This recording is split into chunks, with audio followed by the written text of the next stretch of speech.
Without his law, we are incomplete. It is the law of the Most High that makes us complete. Without his law, we are nothing but wild animal. And in some cases, even wild animal is better than us. In some cases, it is this law and commandment. Once I begin to keep this law, then now I cannot lie to you. Even if I want to lie to you, I cannot. Why? Because of the law. I cannot kill you. Even if I want to kill you, I cannot. Why? Because of the law. I cannot see my sister on the street or see a fellow Hebrew Israelite or see anybody for that matter and go and lie to them that I love them. I care about you. I'm thinking about you. I love you. Even though I know that all I want is their body. So I tell them everything they want to hear, and then they lay down and I steal their virginity, or I lay with them and I gave them all this false hope. Then all of a sudden, I'm gone. If I'm keeping the law of the Most High, I will not do that. This is why I have told you that everything we are going through today, every single pain and suffering, every single problem we have today goes back to this law. It's all happening because we're not following the law. It doesn't matter how you look. Every single problem we have today, every single issue in your life, if you go back and think about it, you will realize that if we're keeping the law, you would not be in that situation. That thing would not have happened. That is why anybody who speaks against going back to the law, that person is wicked. They are evil. And you must stay far away from that person. Stay far away from them. Because we are already stuck in a hole already. We're already in a hole. And the only way to get out of that hole is to start keeping the commandment. So anybody that encourages you or discourages you from keeping the law, or encourages you not to keep it, that's your enemy. That is your enemy. That person is your enemy.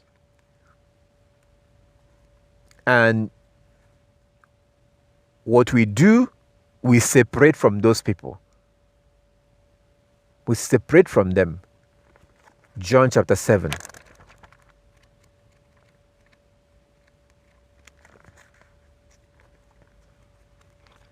John chapter 7 from verse 1.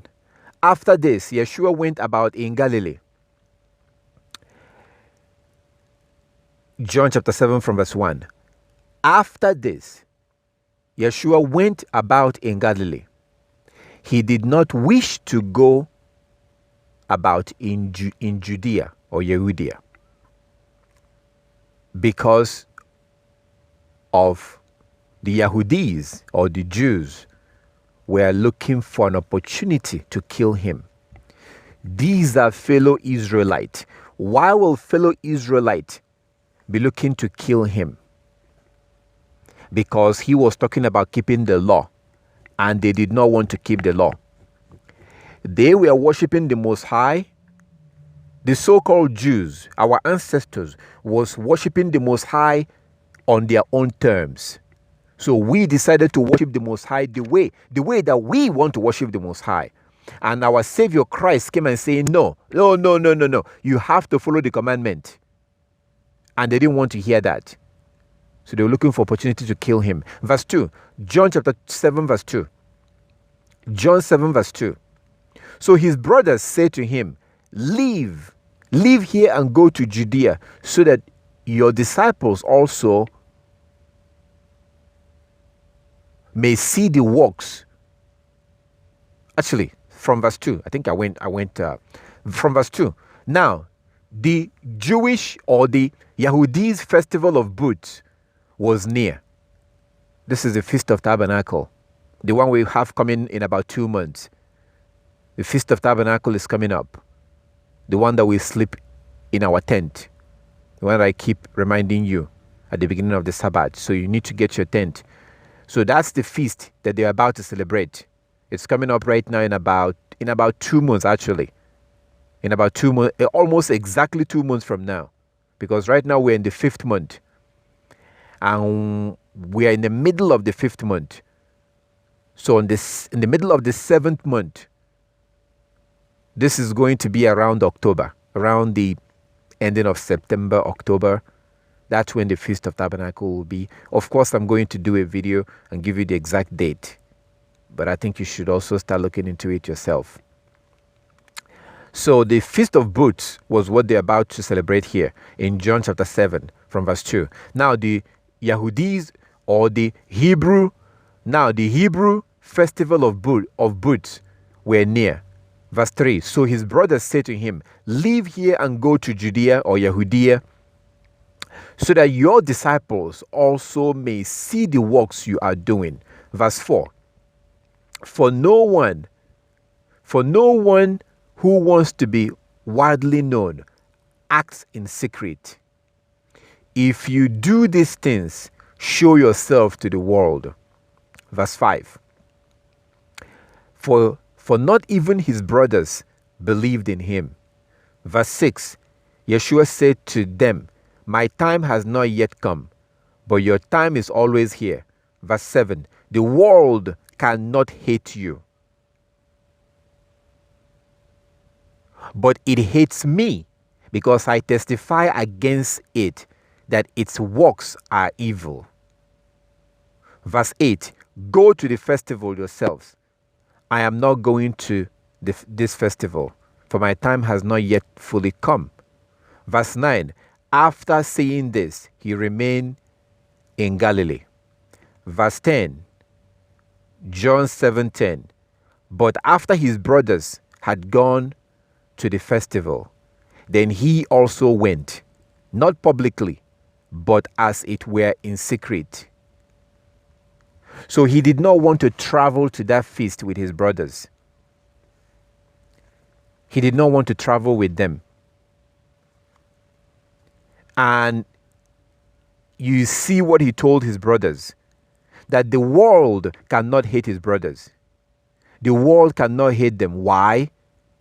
Because they are living their life like the worldly people. They eat like everyone else. They dress like everyone else. They're doing worldly things, basically. So the world cannot hate them. So he didn't want to travel and go to that feast with them. And of course, eventually he moved out and was sleeping at the Mount Olive, as you can see at the end of Luke chapter 21. Luke 21, at the very end, our Savior was a homeless man. Did you know that? Christ was homeless. And today, we will probably start feeling bad, crying, and feeling like the Most High has not been kind to us because we're homeless. Luke 21.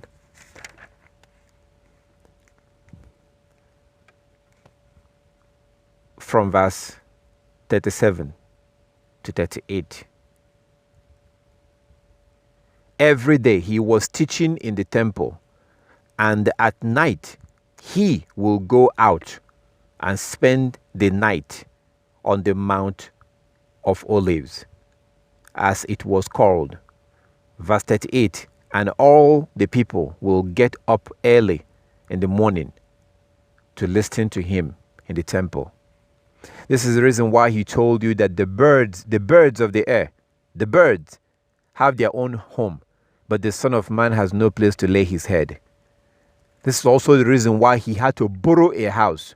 He borrowed a place to celebrate the Passover that they called the Last Supper. He had to borrow a house to do that. So do you think that our Savior could not snap his finger and money will appear? No, he could do that, but he chose to live a poor lifestyle.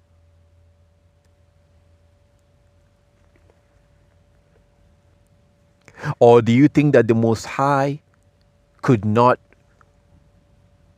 make his servant to live in a mansion while he's working for him?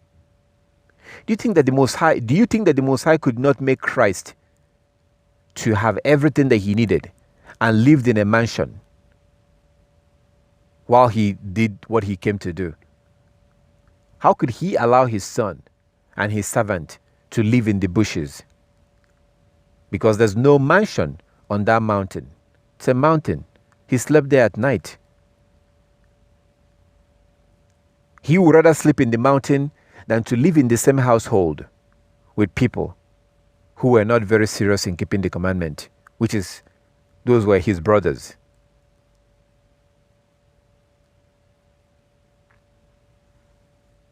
So that's what we do to people who he separated from his family. Christ separated. This is also the reason why his mother and his brothers were looking for him, and they found him in a house where he was teaching. And they sent somebody to go inside and call him. What did he say? He said to them that my mother and my brothers is anybody that hears the word of the Most High and do them.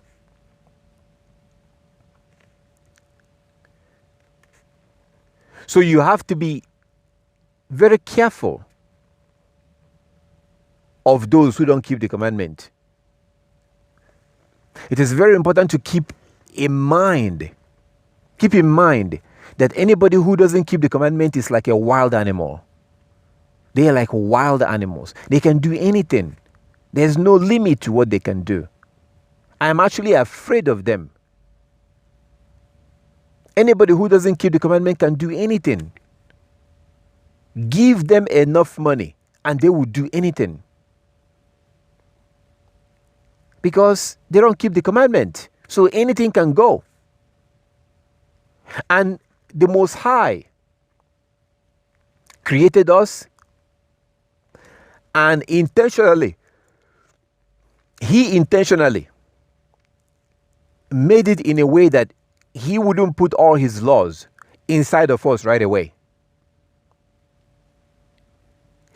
He kind of put His law in us. There's a way that He did it, but He didn't put all His laws. Let me show you something. Romans chapter 2. Let's see how He did it. So the Most High put His law in our mind, but not fully. There's a way that He did it. And the rest of the law is supposed to now come in through the Scriptures. Romans chapter 2.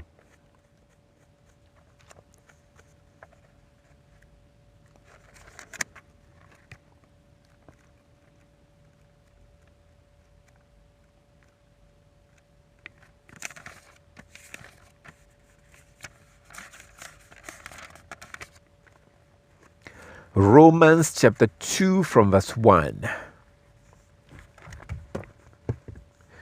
Romans chapter 2 from verse 1.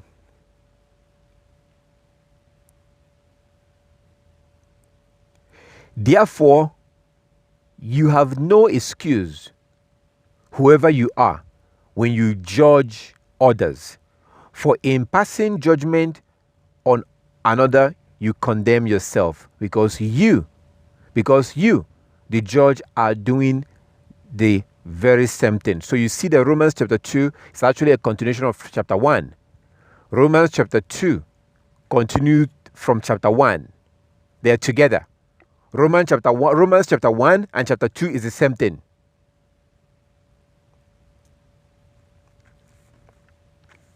So he was talking about homosexuals and those who are gay. And he was talking about stuff like that, which continued from verse 2, from chapter 2. But what I wanted to show you is where he began to talk about how the Most High put the law in our heart. So I'll start from verse 1. But if you want to understand the beginning of chapter 2, if you want to understand the beginning of Romans chapter 2, then I suggest you read chapter 1 too. So continuing from chapter 2, Romans chapter 2 from verse 2, you say, we know that Elohim's judgment on those who do such things is in accordance with truth. Verse 3, do you imagine, whoever you are, that when you judge those who do such things and yet do them yourself, will escape the judgment of Elohim? Or do you despise the riches of his kindness and forbearance and patience? Do you not realize that Elohim's kindness is meant to lead you to repentance? Verse 5, but by your hand and impotent heart, you are storing up wrath for yourself on the day of wrath, when Elohim's righteous judgment will be revealed. Verse 6, Romans chapter 2 verse 6, for he will repay according to each one's deed. Verse 7, to those who by patiently doing good seek for glory and honor and immorality, he will give eternal life. Verse 8, while for those who are self-seeking and who obey not the truth but wickedness, there will be wrath and fury. Verse 9, there will be anguish and distress for everyone who does evil. The Hebrews first, or the Israelite first, and also the Greeks. But glory and honor and peace for everyone who does good. The Israelite first, also the Greeks. Verse 11, for Elohim shows no partiality. Verse 12, all who have sinned apart from the law will also perish apart from the law. And all who have sinned under the law will also be judged by the law. Verse 13, for it is not the hearers of the law who is righteous in the sight of Elohim, but the doers of the law who will be justified. Verse 14, when Gentiles who do not possess the law do instinctively what the law requires, these, though not having the law, are a law to themselves. Verse 15, they show that what the law requires is written on their heart, to which their own conscience also bears witness, and their conflicting thoughts will accuse or perhaps excuse them on the day when, according to my gospel, Elohim through Yeshua will judge the secret thought. So what it's telling you here, actually, what I wanted to show you began from verse 13 and then verse 14. So what Paul is saying here is that the law is written in the hearts of human beings, like Gentiles. So this is the reason why if you go into China, where they don't have the law of the Most High like that, a man or a woman knows that it's wrong for them to have sex with their children. If you ask them, why is it wrong? They can't really tell you why, but they know it's wrong because the law has been written in their heart. The law has been written in their heart. So a sense of the law is in their heart. But it can never be complete until they now see the law of the Most High. Then they will be like, oh, now I understand why I felt that way. That is where the Israelite comes in. Because we are supposed to go to China, go to Japan, go to Mexico, go to Africa, go to Europe, go to India. The Israelite men, the men of Israel, are supposed to go around the world teaching these people. That is our job. That is our responsibility. We were supposed to teach them. We were supposed to educate the world. So when you see evil in the world, when you see wickedness in the world, we, the men of Israel, are responsible in a way.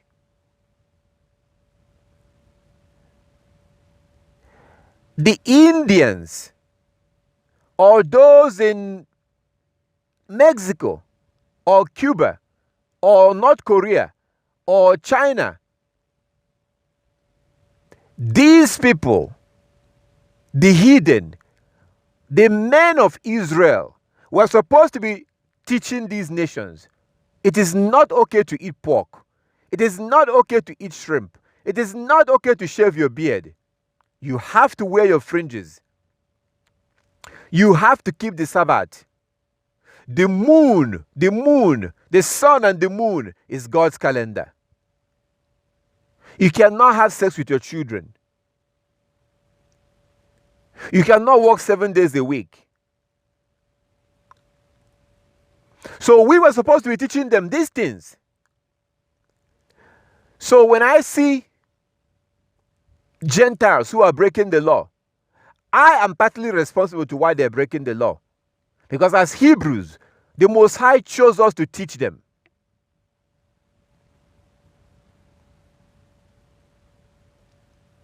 How can they know these things if we don't teach them?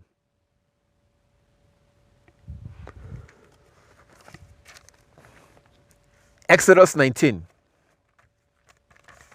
Exodus 19.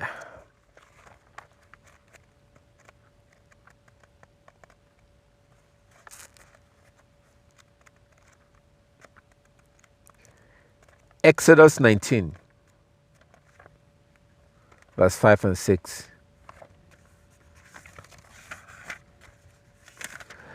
Exodus 19, 5 and 6. Now therefore, if you obey my voice and keep my covenant, you shall be my treasured possession out of all the peoples. Indeed, the whole earth is mine. Verse 6. But you shall be to me a priestly kingdom and a holy nation. These are the words you shall speak to the Israelite. The Most High said that the Israelites are a priestly nation, a priestly kingdom, a kingdom of priests. So what is the job of the priest? What does a priest do? Well, let's go and see Malachi chapter 2. Malachi chapter 2.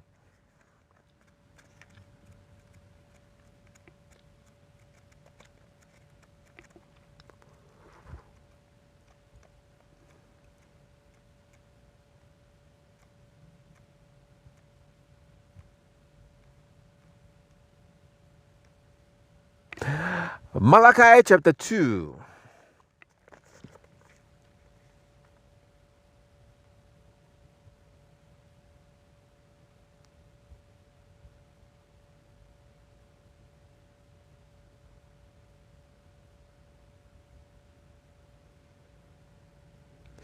Verse 7. For the lips of a priest should guard knowledge, and people should seek the law from his mouth. For he is the messenger of the Most High.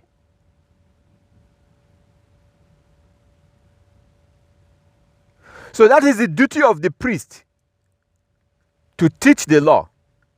And in Exodus chapter 19, verse 5 and 6, the Most High said that he chose us to be a kingdom of priests. It's very shameful what we have done today.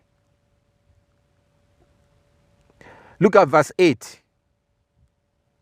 But you have turned aside from the way. You have caused many to stumble by the law. You have corrupted the covenant of Levi, says Yahweh of hosts.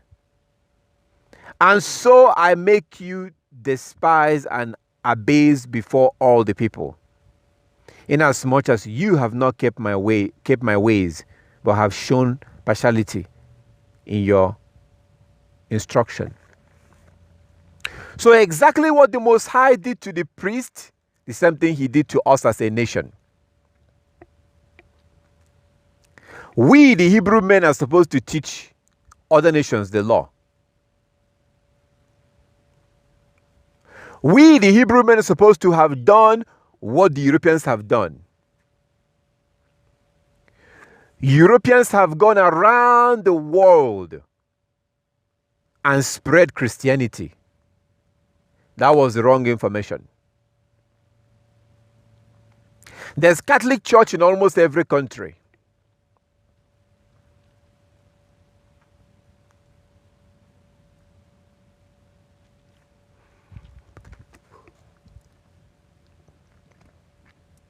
And we were supposed to have gone around the world as missionaries and teach the law of the Most High.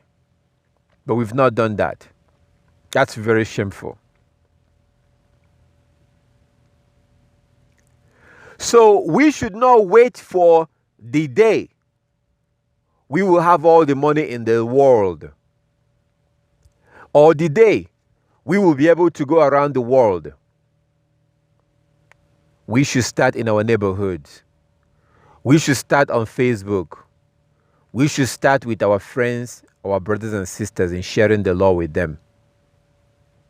Because that's what the Most High requires of us.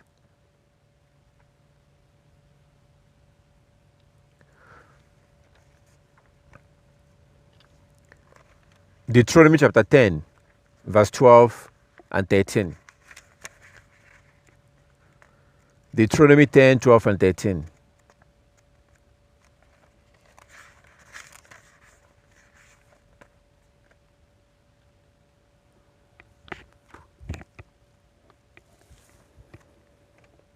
So now, O Israel, what does Yahweh your Elohim require of you? A question. Question.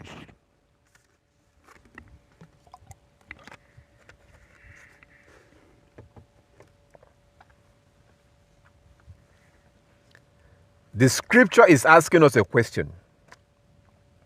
So now, O Israel, what does Yahweh your Elohim require of you? Then he goes on to tell us what he requires of us. Only to fear Yahweh your Elohim, to walk in all his ways, to love him, to serve Yahweh your Elohim with all your heart and with all your soul. Verse 13, and to keep his commandment, and to keep the commandment of Yahweh your Elohim, and his decrees that I'm commanding you today for your own well-being. That's what the Most High chose us for. But instead of doing this, we decided that no, we have to be like other people, another nation. When we were supposed to be teaching them. We're supposed to be teaching them. And you sisters, don't think that this is just men. This is not just for men. Because Samuel served the Most High. But who prepared Samuel? Hannah, his mother. His mother was the one that dedicated him to the Most High.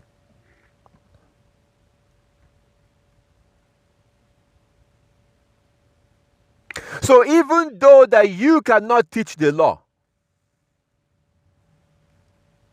but those who teach the law are made by you.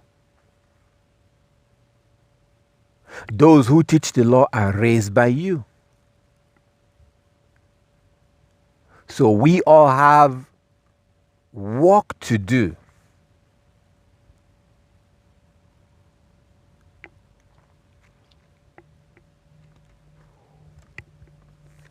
This is why the world is dysfunctional today.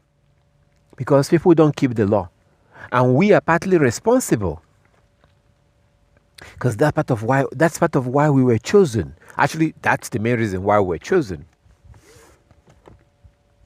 The Most High said that He did not choose us. He said that He did not choose us because we are mighty or because we are great. No. He said that we are the least of all the people. And He's right. You go to China, they have billions of people. They have billion. Their number is in billion. You go to India, their number is in billion. So we're not the greatest of the world. And yet the Most High chose us. But again, don't wait for the day that you will find big, a lot of people and join. You can start with your social media, sharing things, sharing information, sharing things, sharing things about the Sabbath, about the new moon days, about keeping the commandment. There are things you can share online. If you're waiting for the day that the whole Israelite will wake up, that day will never come. That day will never, ever come.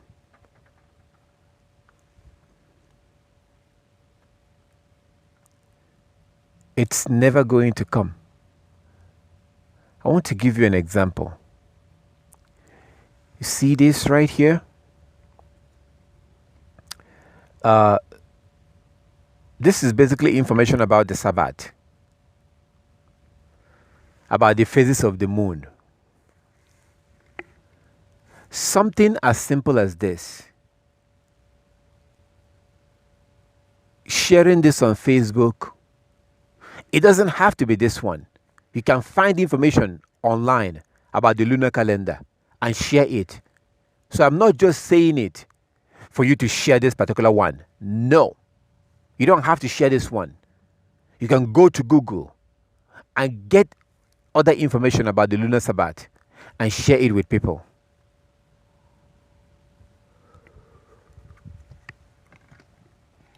When you do that, you are partly serving the Most High. You are playing your part.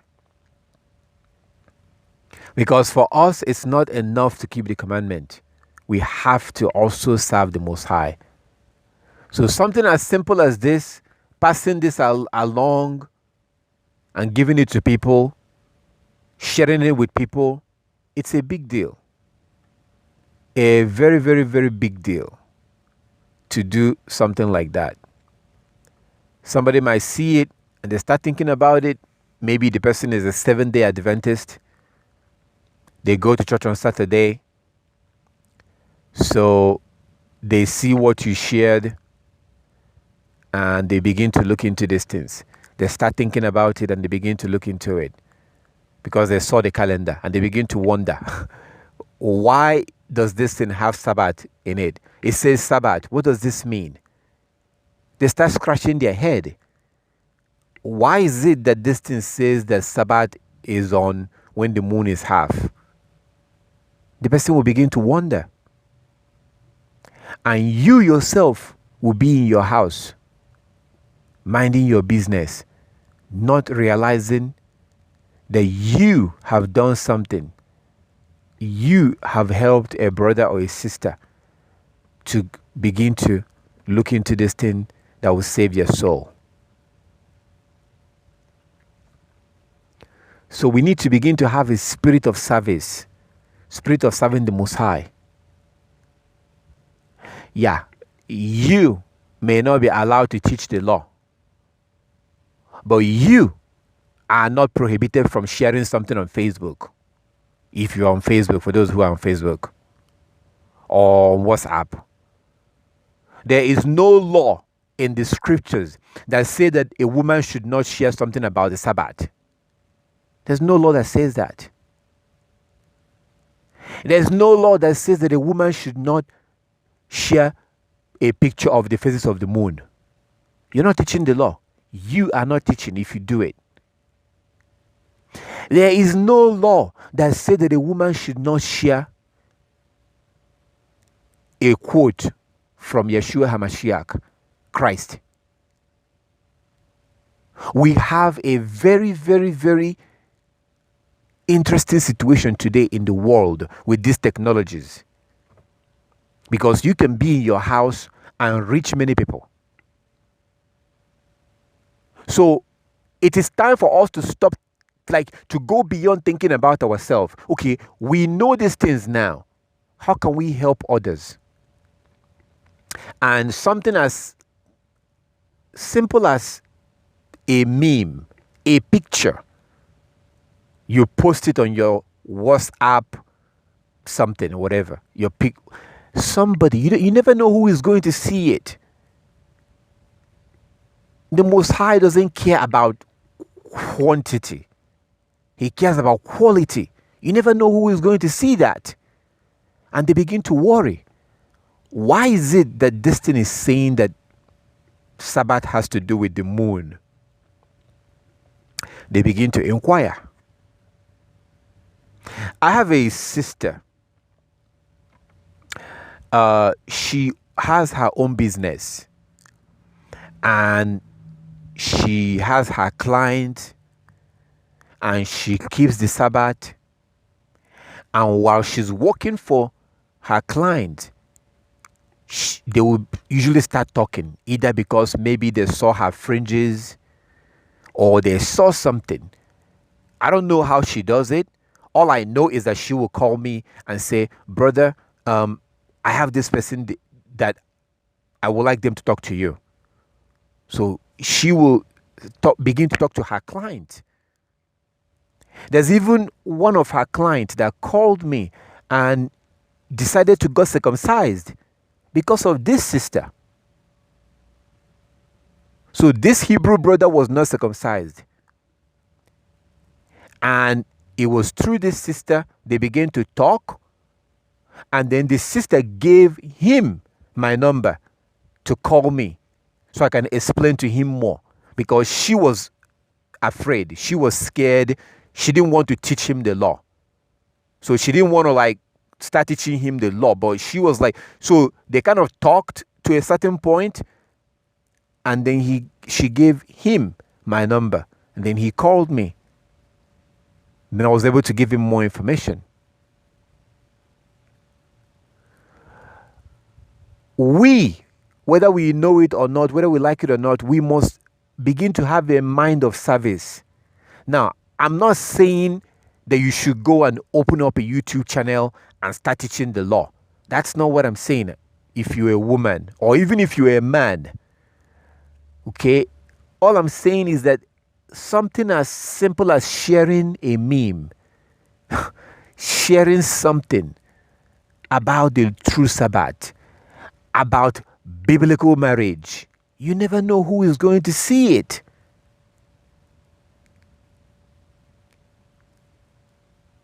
You never know who is going to see it. I think the worst one is even the biblical marriage thing. That's the worst one. Because, like I always say, the truth of the matter is that even as I'm speaking right now, there is a girl somewhere, right now, there's a girl somewhere losing her virginity. And that same girl, 6 months from now, the man that took her virginity will abandon her. And then 2-3 years from now, she's going to stumble on a video on YouTube, and then her mouth will be open and she'll be wondering, wow, I wish I knew this. So it's not just even this. You can even save a life, because this person might lose her virginity and then become pregnant, and then the man will leave, and then she will go get an abortion. Or if I can say it properly, she will go and kill her baby. But these things can be prevented by sharing information with them. So at this point, we have known enough to the point that we have to now begin to think about others. If you are still new, then I think you should think about yourself first. You don't want to save somebody and lose your soul. But once you master something, once you know it and you're practicing it like the Sabbath, I think it's time to begin to share with others. And many other issues. Same thing with food. Same thing with food. If you can convince somebody to stop drinking soda today, if you can convince someone to stop drinking soda today, you are helping them not go through the consequences of drinking soda that will arise 5, 6, 7 years from now. 5, 6, 7 years from now, this person will begin to have this issue, that issue, kidney stone, kidney issues, developing stones in their kidney. Because let me tell you something. I would love for someone to share with me too. I would love for, I wish somebody had told me years ago to stop drinking soda. I wish somebody told me. I wish somebody told me to stop eating junk food. I really do. But I didn't know. And my mind was like the mind of everyone else. I was doing things like everyone else. So I don't want you to ever think that, oh, what can I do? There's nothing I can do. I mean, I don't know anybody. There's not. No, please don't say there's nothing you can do. There's plenty you can do. And the Most High have given us the technology. There's plenty of things you can do. So for those who do have social media, something as simple as putting up. Okay, let me give you an example.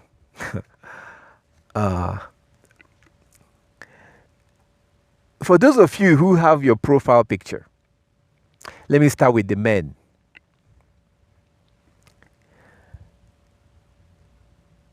Let's say, for example, a brother does not have a beard, but he wants to keep the commandment. And then he comes and he sees your beard. That it's like it's contagious. You know, he will want to also have his own beard. It's a psychological thing, because now he feels, oh, this brother has a beard, that brother has a beard. Same thing with sisters. If another sister sees you dressing moderately, they are more likely to start dressing moderately.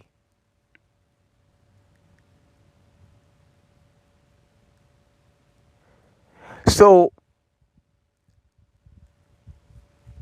I don't introduce anybody to anybody, because I have made mistakes in the past. So in the past, I had someone that contacted me. I wanted to learn about biblical marriage. So of course, there are certain things that I cannot do. I cannot do what a woman can do. I am not a woman. I'm limited to what I can do. So what I did is that I introduced this sister to another sister. But almost immediately after I did this, I regretted it. I regretted doing that. It was a bad idea. Why was it a bad idea? Because I thought I knew the person I was introducing the younger sister to. So it's me introducing a younger sister to an older sister. So I thought. They're probably almost the same age. But then later on, the older sister told me something. And I thought to myself, oh man, how can, like, this is not going to work. Because the younger sister is new and wants to learn. And I thought, okay, this sister is much older in this journey. But then that sister told me something. They told me something. And I'm like, they're going to take exactly what they told me and they will pass this information to the sister. So the thing is that we do influence each other. We do influence each other a lot. And something as simple as having your veil or a brother having a beard is actually, it's like you're serving the Most High. Honestly, this is not a joke. Dressing moderately is like serving the Most High. Because when other people see you, they get inspired. Even those who are doing the same thing are inspired to keep on doing it. They are encouraged to keep on doing it. The truth of the matter is that if I come here today and there's none of you here, there's nobody here, you know what I would do? If I tell you that it's going to be, it will not be the same. So I get encouraged by you. And I pray I'm also encouraging you. So we encourage each other. We sharpen each other like sword, double-edged sword. We sharpen each other. So even when you think that something doesn't mean something, it means something. Even when you don't say a word, even when you don't say anything, just by your appearance will encourage someone else. Because when they see you, they think, oh, okay, I'm also doing what they're doing. And I'm not the only one who is doing this. So I'm doing this and I can see that they are doing this. So I'm doing the right thing because they're doing it too. But you didn't say anything. But just by them seeing you, they get encouraged to keep on going. And you know what you're doing? You're serving the Most High. Even without saying a word. Because you are encouraging someone to keep on going, which will now make them to keep on keeping the commandment, which is good. So there are many ways we can serve the Most High. Many, many ways. And the earlier you begin to think of others, the better. Never argue with anybody. Never argue with family members. But at the same time, never be intimidated or ashamed not to put a picture about the Sabbath on your social media, or put a picture about moderate dressing, or put a picture about health, like biblically in terms of like not eating pork and shrimp.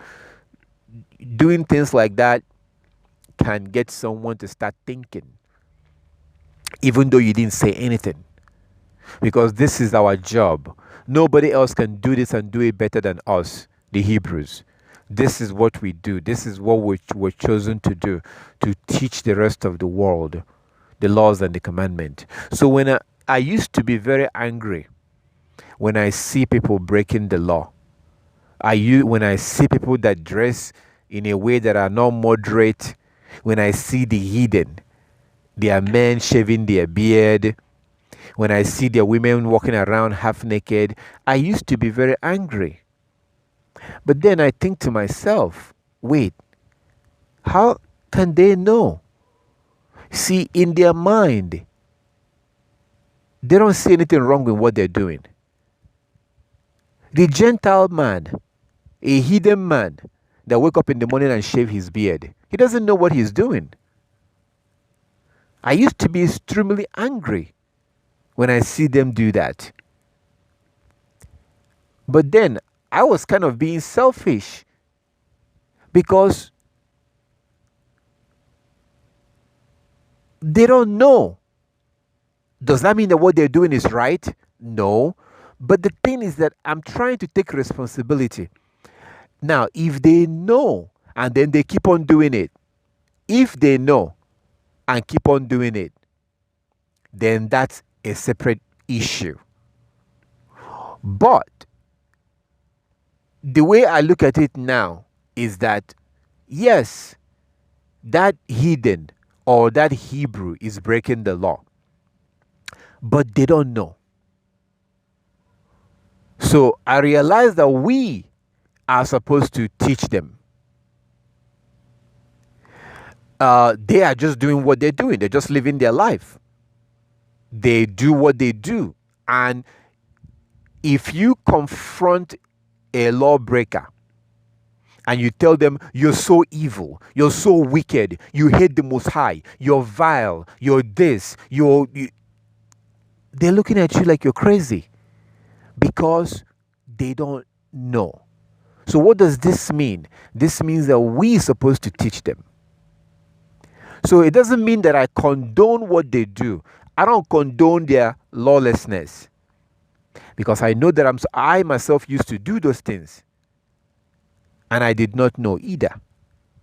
So even though we don't condone what they do, we have to understand that we are supposed to teach them. We are still supposed to be disgusted by what they do. Of course, the Most High feels the same way towards them. The Most High don't like what they do. So just because they don't know, it's not an excuse that it's okay. No, it's not okay. So that's why we have to try whatever way. I cannot change the world. The world cannot change because of me. The world cannot change because of you. We can only make a tiny difference. Tiny. So if I make a tiny difference and you make a tiny difference and someone else makes, before you realize it, you begin to see a much better amount of change in the world. So we are servants of the Most High. When I say we, I mean men and women. We are servants of the Most High. All of us are servants of the Most High. Now, of course, everything has a category. Like we're all Israelites, but we're from 12 different tribes. We're from different tribes. We're all children of Jacob, but we came from 4 different women and 1 man. So we are all servants of the Most High, and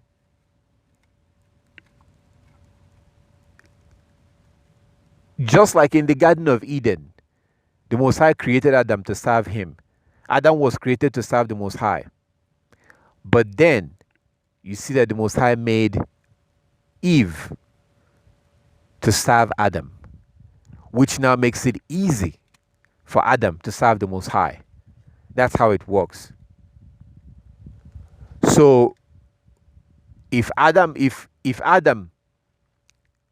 being served by Eve, then there are certain things that Adam will no longer have to worry about, like cooking, like washing his clothes, like cleaning the house. The hours and hours that he would spend to do this every week can now be spent serving the Most High, or getting some rest and be able to serve the Most High much efficiently the next day. So that's why the Most High made Eve for Adam, for Eve to serve Adam, while Adam is serving the Most High. So at the end of the day, you see that they're all serving. It's just that it's broken down into different categories, but they're all serving the Most High. It's the same thing today. Same thing as of today. Same process, because the Most High does not change. So this is what the Most High require of us. We don't seem to know this. Whenever I mention this, or sometimes when I mention it, I will get somebody that will contact me and say, or my request, can you send me this? Or can you send me that? Because I do have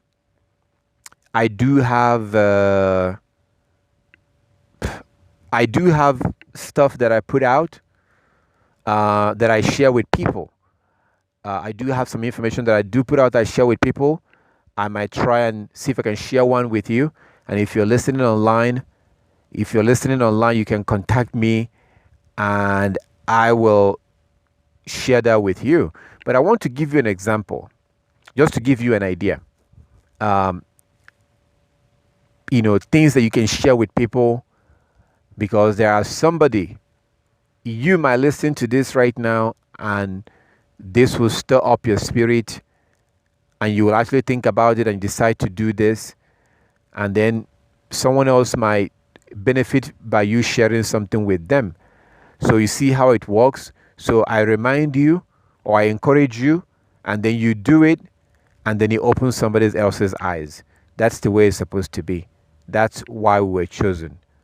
The Most High did not choose us to just be the children of the Most High and be His chosen and just tell people that we are the chosen. That's not the only reason why He chose us. But He chose us to keep the laws and the commandment, and also to teach others, teach those who don't know. So I want to give you an example right now, just to give you an idea. So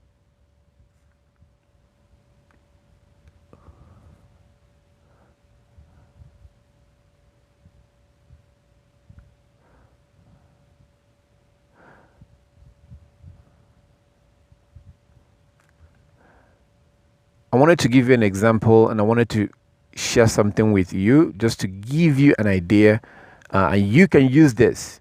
You can use what I'm about to show you right now. You can print it out. It's already ready to go. It's printable. I do print it out. I print this thing out and I give it to people, and I'm going to print another one tomorrow because I'm almost running out of the ones that I have. So I just want to give you an idea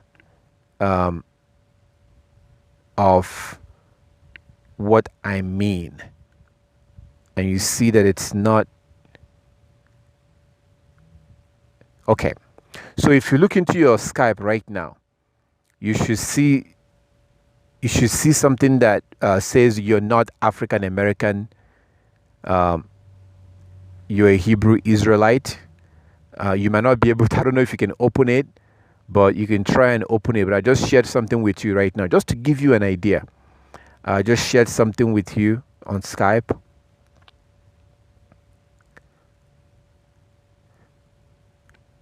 So this has actually, I think I know what to do. I think I posted this up, but I'm going to share my screen, and I apologize to those who might be listening if you're listening online, you may not be able to see my screen, and you might be wondering, what is he talking about? So those who are on Skype right now will know what I'm talking about. Those who are not on Skype don't know what I'm talking about. But I wanted to share my screen and show you something. And this, what I'm about to show you right now, people have actually given me money because they're so happy. And I'm like, no, keep your money. I don't need your money. But they're so happy to see this kind of information. So I'm sharing my screen, and I just want to show you something that I put together. And I have different things like this. I have different information like this. You don't have to use this one. You can go on Google and get your own information. I just want you to start sharing. It doesn't have to be this one. Just start sharing stuff. That's all I'm saying. Just start sharing things with people. things about keeping the law. Just start doing it. That's the main point. So this says you're not African American, you're a Hebrew Israelite. You're not African American, you're a Hebrew Israelite. Then it has Jeremiah 17:4.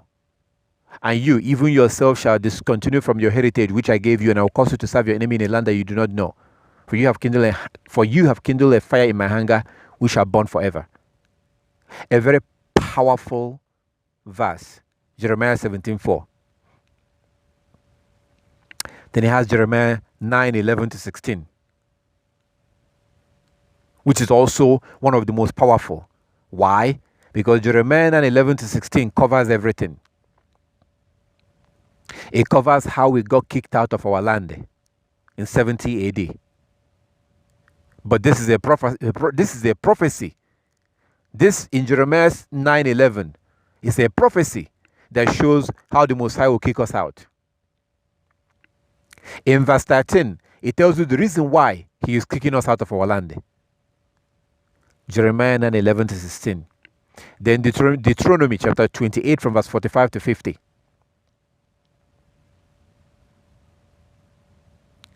The next one is Luke 21 from verse 20 to 24, where Christ Yeshua talked about how the Israelites will be kicked out of their land. Then you have the solution, which is Deuteronomy chapter 30. Deuteronomy chapter 30. Then you have Isaiah 14.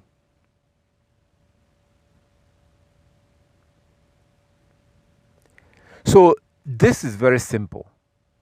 It just has scriptures. And it says you're not African American. You're a Hebrew Israelite.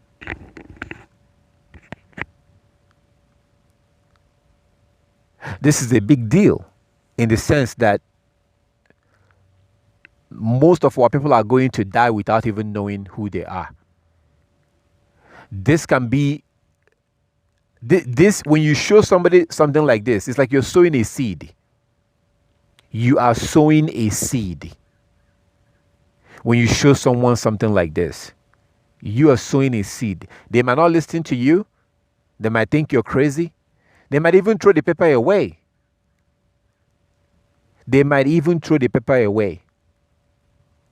So imagine having this with you in your bag or in your purse or wherever you have it, and you hand it over to somebody. And that brings me back to women.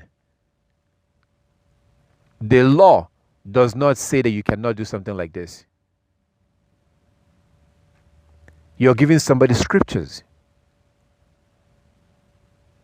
When you hand them a paper like this, you're simply giving them scriptures.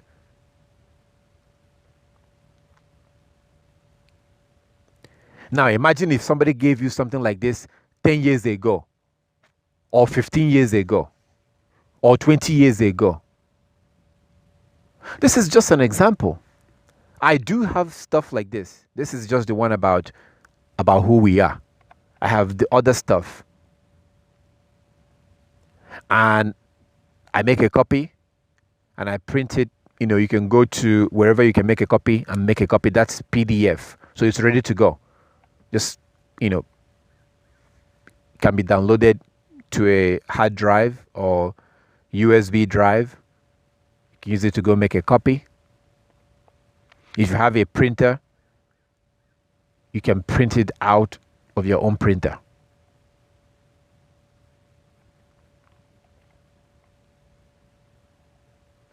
So sharing information like this is a big deal. Don't wait until the day you are going to have, the day you're going to have this or have that. That day is not going to come. And that day is not even necessary. You just do, because the whole world is not going to be saved. So you do whatever you can do. You do whatever. Now, this is about who we are. This is very important. Our health is also very important. But the thing is that if you share something about health, that person, like, it's important for them to start keeping the law before you start sharing things about health. Because if somebody listens to you when it comes to health issue, if they listen to you, it's difficult, because the Most High said that they have to start keeping the commandment before they can be able to get good health. So, and this is according to Deuteronomy 28 from verse 58. Deuteronomy 28 from verse 58.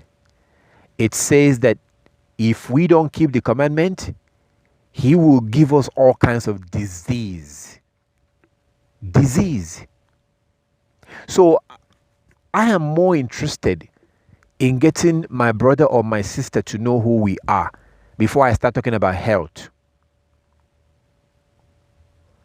Because if they don't keep the commandment, everything you're doing, everything you're saying, all your prayers is a waste of time.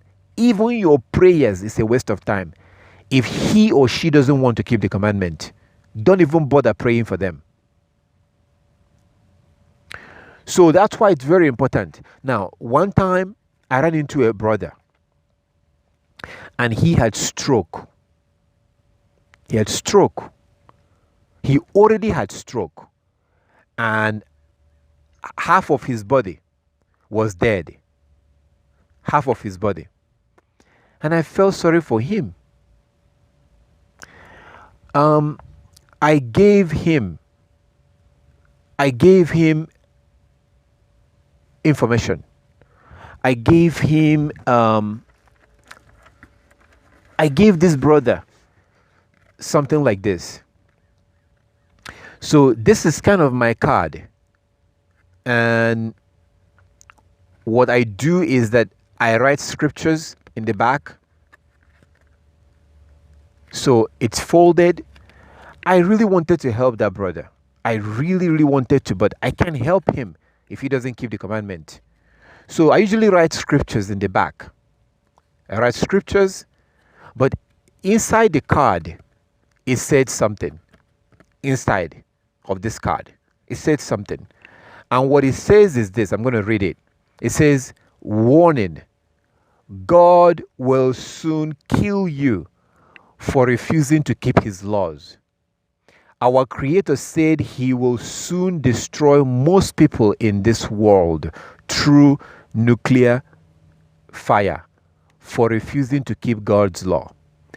God's punishment to those that refuse to keep God's law will soon begin as nuclear World War III, to fulfill what God said in Isaiah chapter 24, verse 1 to 6, Malachi chapter 4, verse 1 to 6. And then I'll continue to read. This is what I gave to that brother. You must start keeping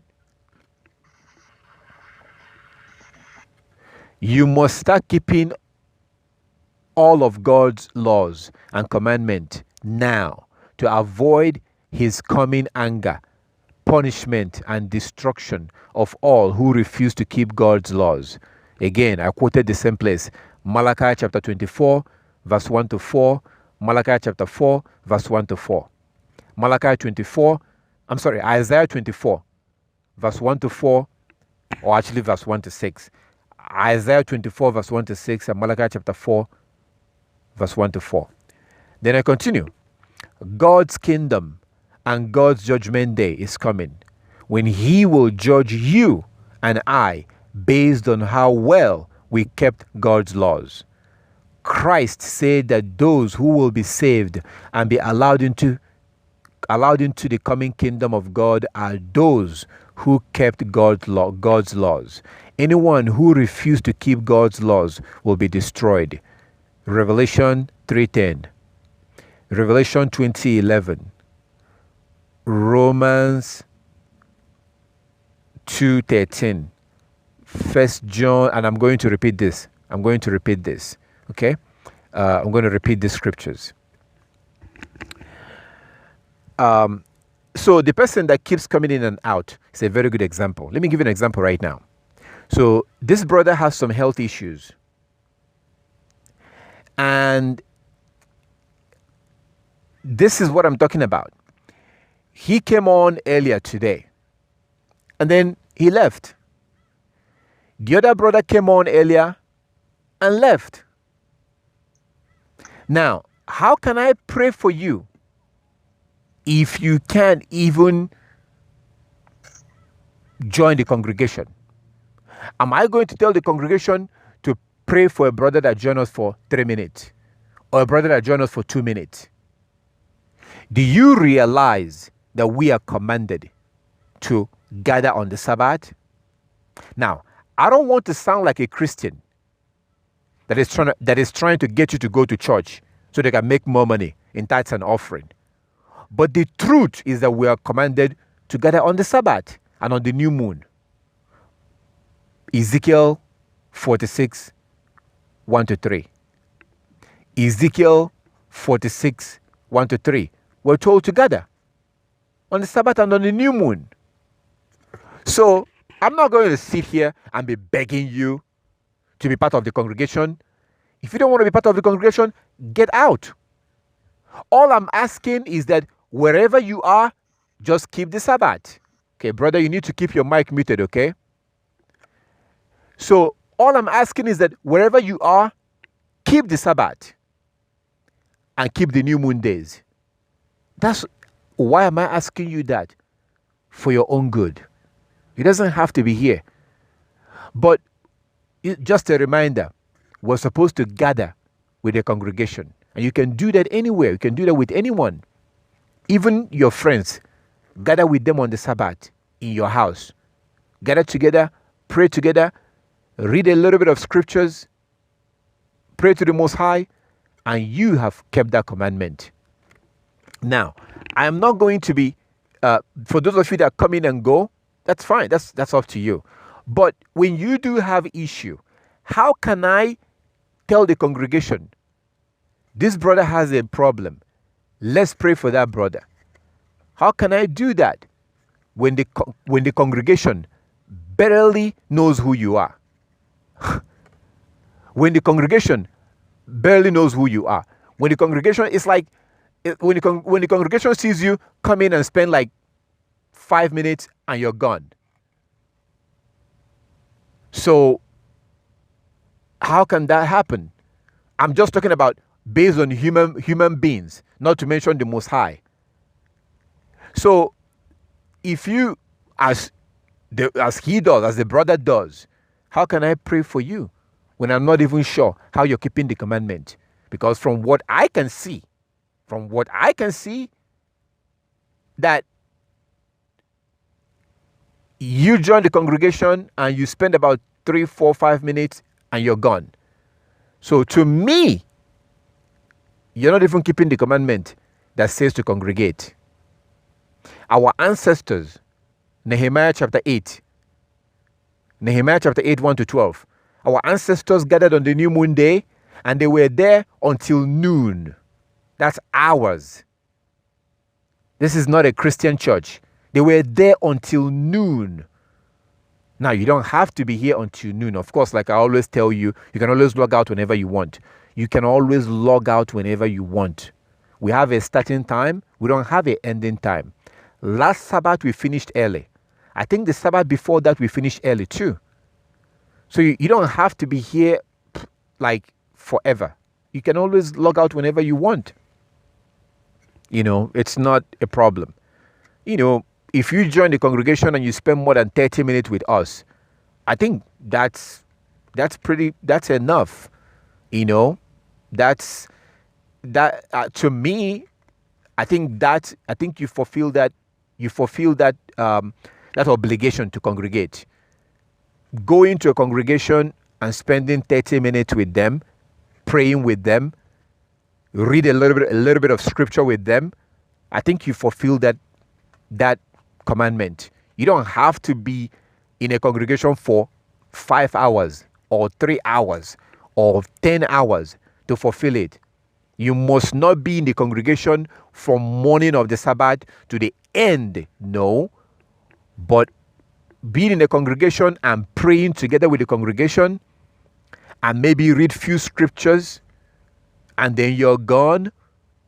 To me, I think that's like 30 minutes, whatever. I think there's no, I mean, what else? What else? Unless if you leave and then you go to work. Okay, that's totally different situation. But if you leave and you start listening to scriptures, like last Sabbath, after we finished, I really, really, really enjoyed listening to the book of Joshua. I was listening to it and then I fell asleep and then I wake up and I rewind it back and start listening like to get some stuff. So I did that. So the point is that you don't have to be in the congregation for 5 hours or 10 hours. You can stay on as long as you want. You can stay after we pray together. We read the book of Psalms. You can log out if you want to log out. To me, you are part of the congregation. We have congregated. So you don't have to stay all the way to the end because we don't have a closing time. Last Sabbath, we finished early. Today, we might finish early or we might not. I don't know. I am going to be here as long as you want me to be here. If we finish right now and you have question and you have question and you have question, I will sit here until we answer all your questions. So, but this is different from those that come in and stay in for like 3 minutes or 4 minutes and they log out. I don't consider them to be part of this congregation. I really don't. Because they don't even stay until we pray and they're gone. Now, I'm not saying it to pressure you, for you that you must do it. Like as I said, if you stay on for like 30 minutes, I honestly believe that that's enough. Like, depending on what we do. If you pray with us and you read the book of Psalms with us, which is worship. So when we read the book of Psalms, we're worshiping the Most High. And you read the book of Psalms with us. And then you want to log out and continue reading the scripture by yourself. I think that's enough. This can happen within 30 minutes. It's way different from somebody that comes in to see how many people joined in, to see what we're doing, and then they log out 2 minutes later, or they log out 3 minutes later. Those are the kind of people that I remove because they're not really part of this congregation. I don't even know why they're coming. It's like they're coming to spy on us. Again, So, but then, when something comes up, how am I supposed to look out for you as part of somebody that I worship with? Because I see you as a stranger, So it goes back to praying for people. So I know I met this brother and he had stroke. And like I was reading this thing for you. So I felt like it's like I felt like I wanted to help this brother. But I know that I cannot help him if he doesn't keep the commandment. If he doesn't keep the commandment, I can't help him. So what did I do? I gave him this, which is my card. I gave him my card. It has my numbers. It has my email. Has my information. But what's written in the back, as you can see, this is pretty, this is not common. This is very direct. This is very provocative. What I wrote back here. God will soon kill you for refusing to keep his laws. That's not something you hear from, people just like that. So I gave him this. And the last part I was reading, which I told you I was going to repeat, if you want to write the scriptures down, is this. It says, Christ said that those who will be saved and be allowed into the coming kingdom of God are those who kept God's laws. Anyone who refused to keep God's law will be destroyed. Revelation 3:10. That's the first one. Revelation 3:10. Revelation 20:11 to 15. Revelation 20:11 to 15. Romans 2:13. Romans 2:13. 1 John 2 verse 3 to 6. 1 John 2 verse 3 to 6. Matthew 5:17 to 19. Matthew 5:17 to 19. Matthew 23 verse 1 to 3. Matthew 23 verse 1 to 3. And then Ecclesiastes 12:13. Ecclesiastes 12:13. And then Revelation 22:14 to 15. Revelation 22:14 to 15. And then it ends by saying this: you must immediately begin to keep God's laws now. You can find the laws and commandments of your Creator in the books of Leviticus, Deuteronomy, Exodus, Numbers. That's what I gave to that brother that had stroke. So, and then he called me, to my surprise, after I gave him this card. I got a phone call from the brother, and I was hoping that he would say, I read what you gave me on your business card. I read that and I was thinking about it, and that's what I was hoping for. When that phone rang, I answered my phone, it was him. Now remember, he had stroke, so half of his body is dead. Half of his body is dead. So he walks very slowly. What I was hoping for was that he will call and ask about keeping the commandment. And he will start keeping the commandments, like keeping the Sabbath, growing his beard, and in that way, we will now begin to pray. I honestly believe from the bottom of my heart that if this man keep the commandment, there's nothing that the Most High cannot do.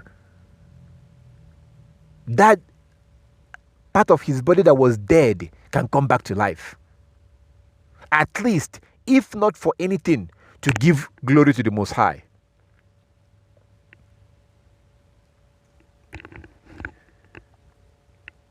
So I was hoping he was going to call. And he called.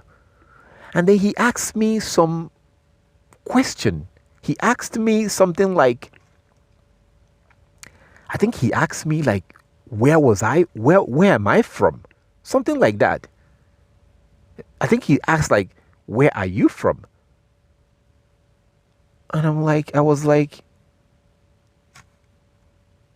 why is that? Why are you calling me to ask me where I'm from?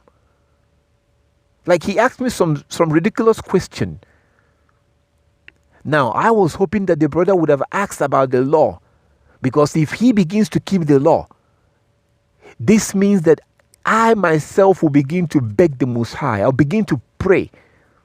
And whatever I can do, if it means I have to fast, if it means whatever I can do, and we will continue to ask and pray and cry unto the Most High, and we will probably not stop until he is healed. But we can't do any of this if he doesn't keep the commandment.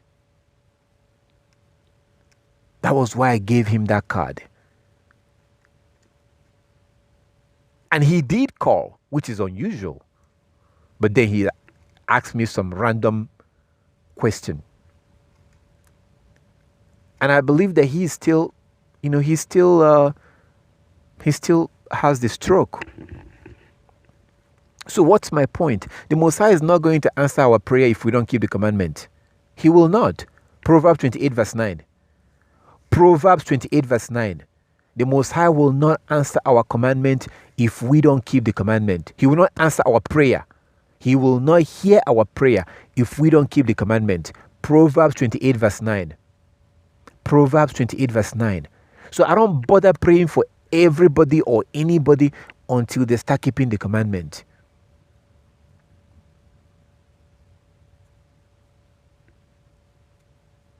It doesn't mean that the person must be healed. But we do have a very good chance. If a brother or a sister honestly start keeping the laws and the commandment, and they keep it with the mindset that I don't care if the Most High heals me or not, I'm still going to keep the commandment. Whether he heals me or not, I will keep the commandment. So, because you don't want to approach the Most High with tricks, like you're smart. Well, let me keep the commandment so I can get healed. Well, now you're a Christian. That's a Christian mentality. Let me do this for God so God can do this for me. That's a Christian doctrine. But if you keep the commandment, whether or not he heals you, then now you have a better chance. So, sharing these informations with people can help. It can make a huge difference. Huge difference. As you can see in what I showed you, even on my business card, I do have something talking about keeping the commandment. And it was written in such a way that nobody can read this and say, oh no, Jesus died on the cross. You can't say that. Why? Because it tells you that you will be destroyed if you don't keep the commandment. According to Isaiah chapter 24, verse 1 to 6. It tells you that. And Malachi chapter 4, from verse 1 to 4. But it also gives you all these things. All this place in Revelation 3:10, Revelation 20:11, Romans 2:13, 1 John 3, like it gives you all this that shows that we have to keep the commandment. So it's hard for somebody to read this and say, oh no, we don't have to keep the commandment. Jesus died on the cross. So what do people do when they receive something like this? Well, they read it and they just ignore it because they cannot say that this is not true. They can't say that. They cannot say this thing is nonsense, it's not true, Jesus died on the cross. It's impossible for them to say that because I have the words of Christ telling you that you have to keep the commandment. I'm showing you his word saying you have to keep the commandment. So we have to have that the servant spirit, which is easier for us to do today. So you don't have to stand on the street corner shouting. You don't have to do that. You can simply have a piece of paper or something you got online and you share it with people. That is something. That is enough. Are they going to accept it? Probably not. They will most likely not accept it. But it doesn't matter. What matters is that you did your part. That's what matters. That you are sharing something. Let me share, speaking of sharing something, I want to show you something else. And you can use this one too. This one, I think you can have this right now. I think I've shared this in the past. And I'm going to be making a lot more of this. I'm going to be making more of these things. So, and if I do, and I'll try and share that with you, I'll be making a lot more of these materials. These are the ones I've made in the past, but I'll be making a lot more soon. So I want to show you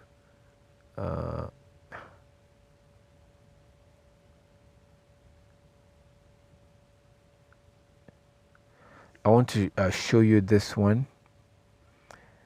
Let's see. So this one I made years ago. I made this years ago. This was done probably more than 10 years ago, I made this. I posted this, and I apologize for those who are online because I know you don't see this. So you don't see what I'm talking about right now. I'm really sorry. But if you would like to have these materials, you can contact me and say, brother, can you email me the things that you mentioned in the video? And I will email them to you. I'll be more than happy to put them together. Just send me your email or email me and say that you need them, and I will send it to you. I will definitely do that. So I just want to, for those of you who are on Skype, I just want to show you this. This was done 10 years ago, more than 10 years ago. I did this, and it's actually in a picture form. So let's try sharing screen again.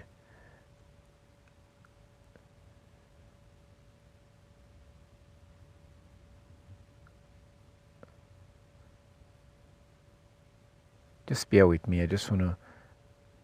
Okay. So this was done years ago, and you can see it very well because it's in a picture form. And I was sharing this. I share this a lot on Facebook. A lot. I send this to a lot of people on like young people on Facebook, and some responded and said something like, "Thank you." So I get people that will send me a message, people that I don't know. I send them this thing. I don't even know them. I sent it to them, and they respond back and say, "Thank you." I think a lot of them ignored it. I didn't get any response back, but it doesn't matter because I just want them to know this. So this was done. I think I have another one that I also showed you the other day. I don't think I showed you this one. I'm not sure, but I have another one. This one you can make a copy and share with them. And I'm going to be doing a lot more. I will be doing a lot more of these materials, and they will be ready and available for. They'll be ready and available for. It will be shareable. You can share them online. You can share stuff like this online. So some people might wonder, why do you do this? Why do you do this? Let me use this particular one on the screen right now as an example. When I found out about biblical marriage, I had a conversation with my sister, and I spoke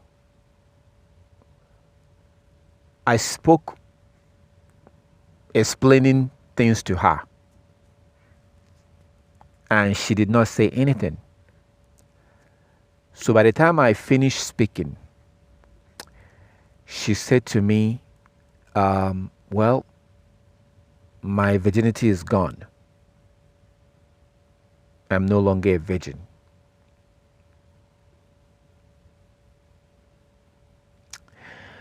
And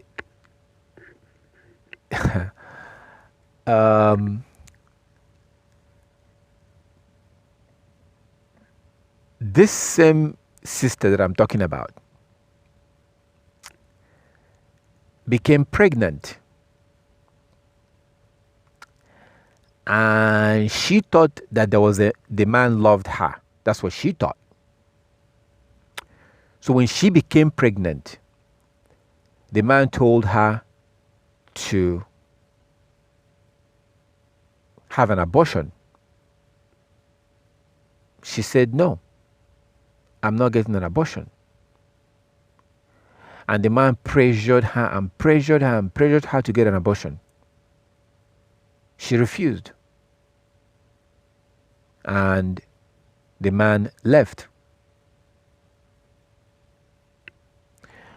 So the man would have left anyways.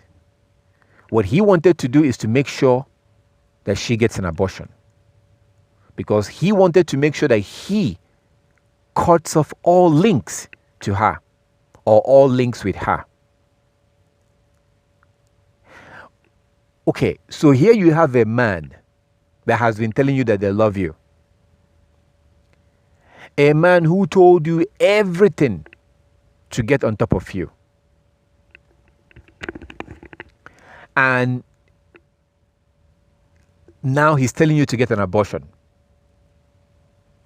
When a man asks you to have an abortion, that man hates you. That man wants to make sure that there is nothing that will ever link both of you together. And that man knows that that baby will link both of you forever. Forever. Even after you're dead and he is dead and gone, you are still related due to that baby. That man knows this. That's why he wants to make sure that you have an abortion. Because he hates you. Now, these are the things that young girls don't understand. They don't understand this.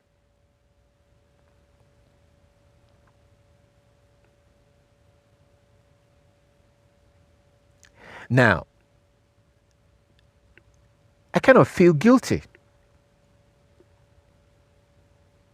I wish I had known these things earlier. If I had known this thing earlier, and I had told my sister not to trust any man, don't ever trust any man, except if they are your husband. If a man marries you and pays your bride price, and he's willing to wait until after he pays your bride price, after he comes to your parents and pays your bride price, if he's willing to wait to that point before having sex with you, then after he marries you, then you can trust him. Never trust a man that is not your husband. I would have taught my sister these things. I would have told her that the reason why this man became interested in you is because of your ass. Because of the way you're dressing. This man doesn't care about you.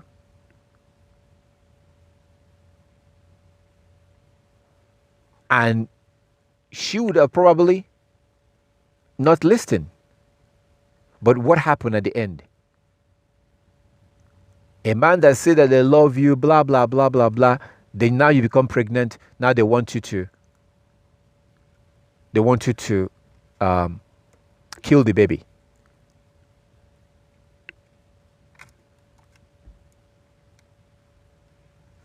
This is reality.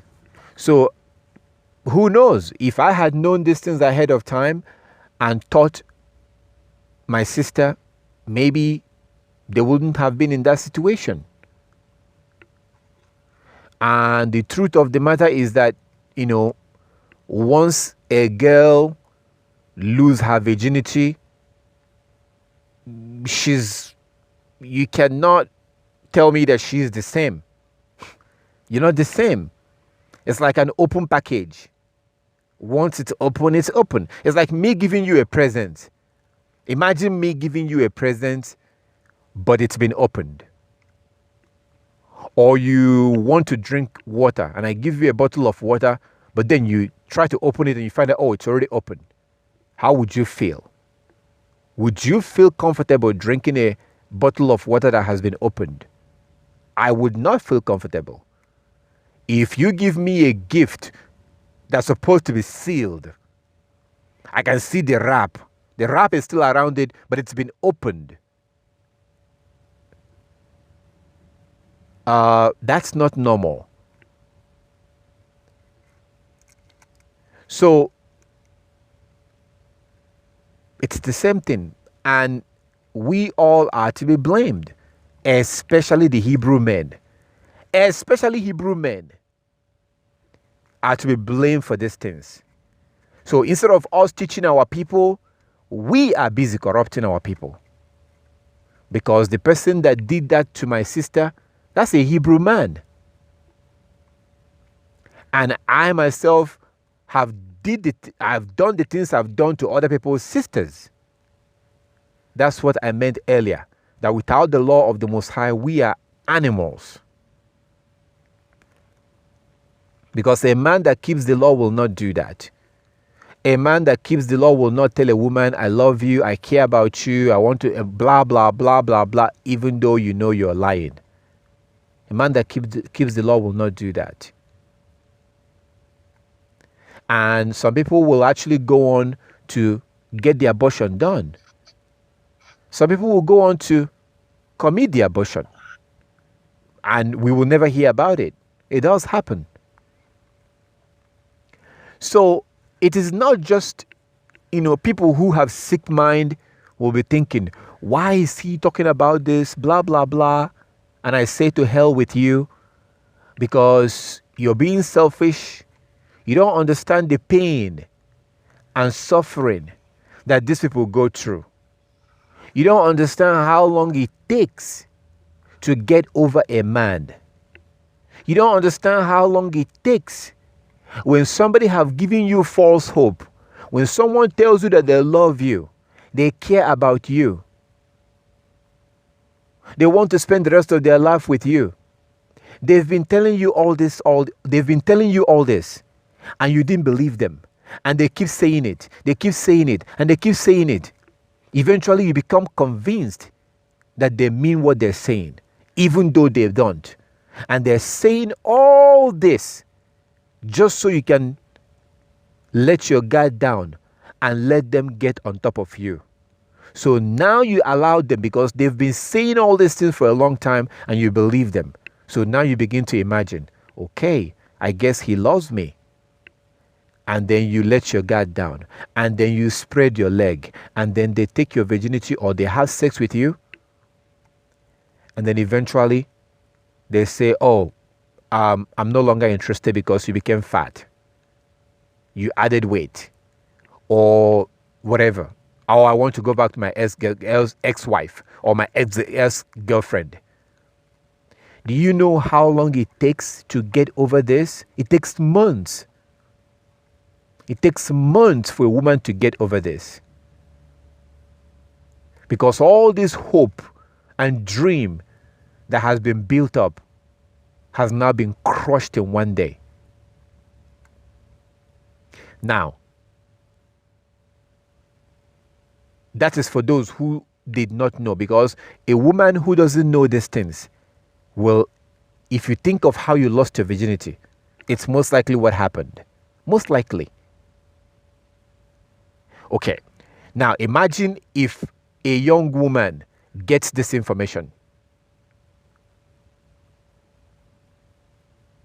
and then they now know that they're supposed to keep themselves until their wedding night.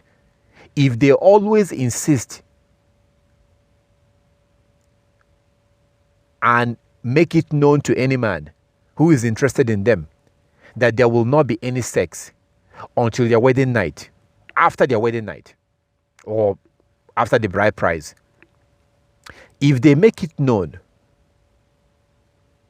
this will drive away a lot of the men who are not interested. This will save this person headache, pain, suffering, and possibly abortion. That's why this is important. But unfortunately, some people might see it as that those who are all, when I promote these things or when I say these things, I have a special agenda or whatever. However you want to see it, that's your problem. But the truth of the matter is that, like as I said earlier today, there was a girl who was losing her virginity. And 6 months from now, she's going to be crying. And she will regret what she did today. She will regret it 6 months from now, or a year from now, or 3 months from now. And when the regret will begin is when the man is gone. That's when she'll begin to regret it. Because let me tell you something, and this is from a man's perspective. And every man, any real man can testify to this. When we desire sex from you, and you just like, if you allow us to have sex with you, we look down on you. we do look down on you. We look at you like a whore. And we think, well, if it is this easy for me to get on top of her, if she allowed me to do this with her, that means that she's doing the same thing with other men. I can never make her my wife. Hell no. Do you know that this is what your daughters and your granddaughters are going through?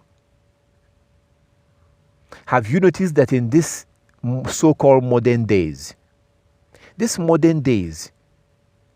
young women have no problem finding men, but they have a huge problem finding a man that will marry them. Young women today, they can have sex every single day with different men, thanks to social media, Facebook, WhatsApp, Instagram, Twitter.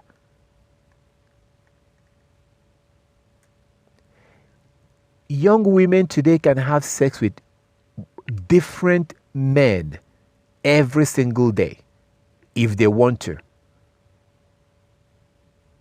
But it's extremely difficult for them to find a man that will marry them. Why? So, but when they understand, this is all part of the things that we as Hebrew men are supposed to be teaching. Hebrew men are supposed to be teaching this. And Hebrew women are supposed to teach it at home.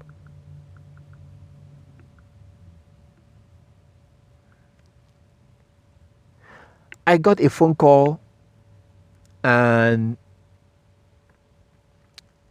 the person was 21 years old.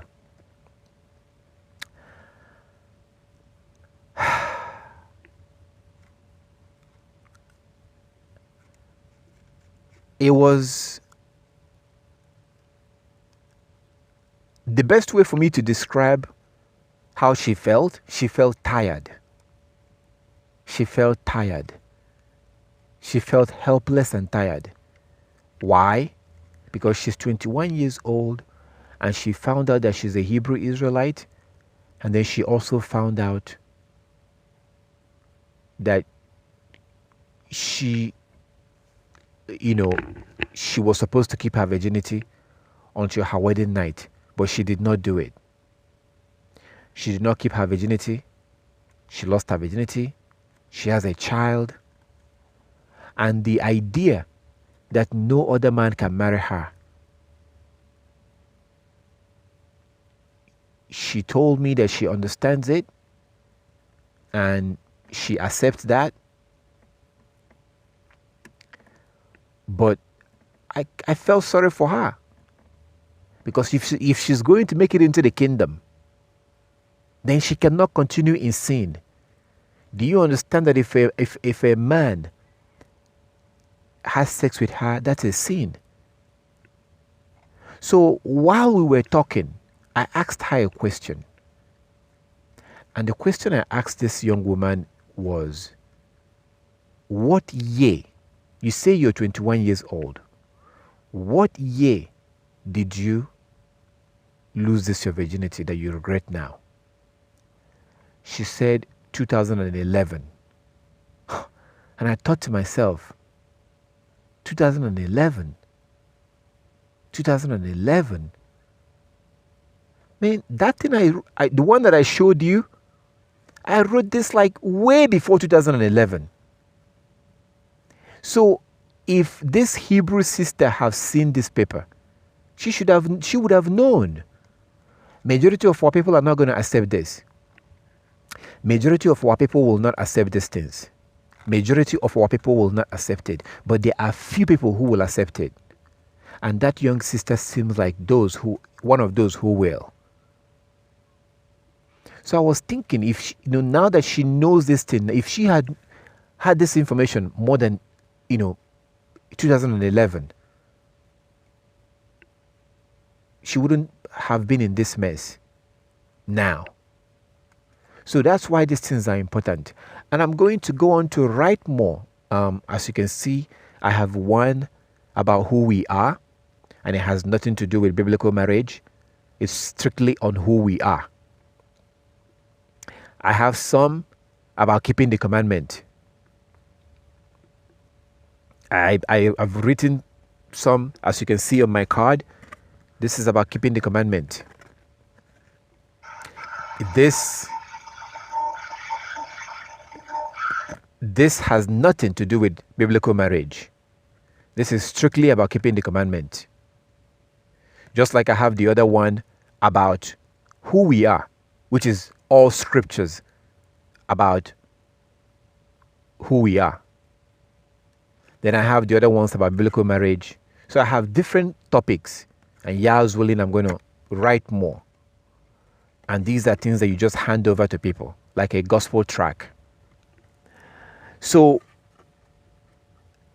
this is it. If you can do something like this, that will be enough. So don't wait until the day you are able to team up with 25 people or 10 people. Don't wait until that day. Sharing something, very minor information that I feel there's a lot of them online. Even, I showed you something about biblical Sabbath. This right here is powerful. I shared this with you. And again, I apologize. I know when I speak like this, those of you who are online, you feel really bad right now because you don't understand what I'm talking about. You can't see what I'm showing. But this right here is powerful. This right here, which I showed you before, I'm going to show this again.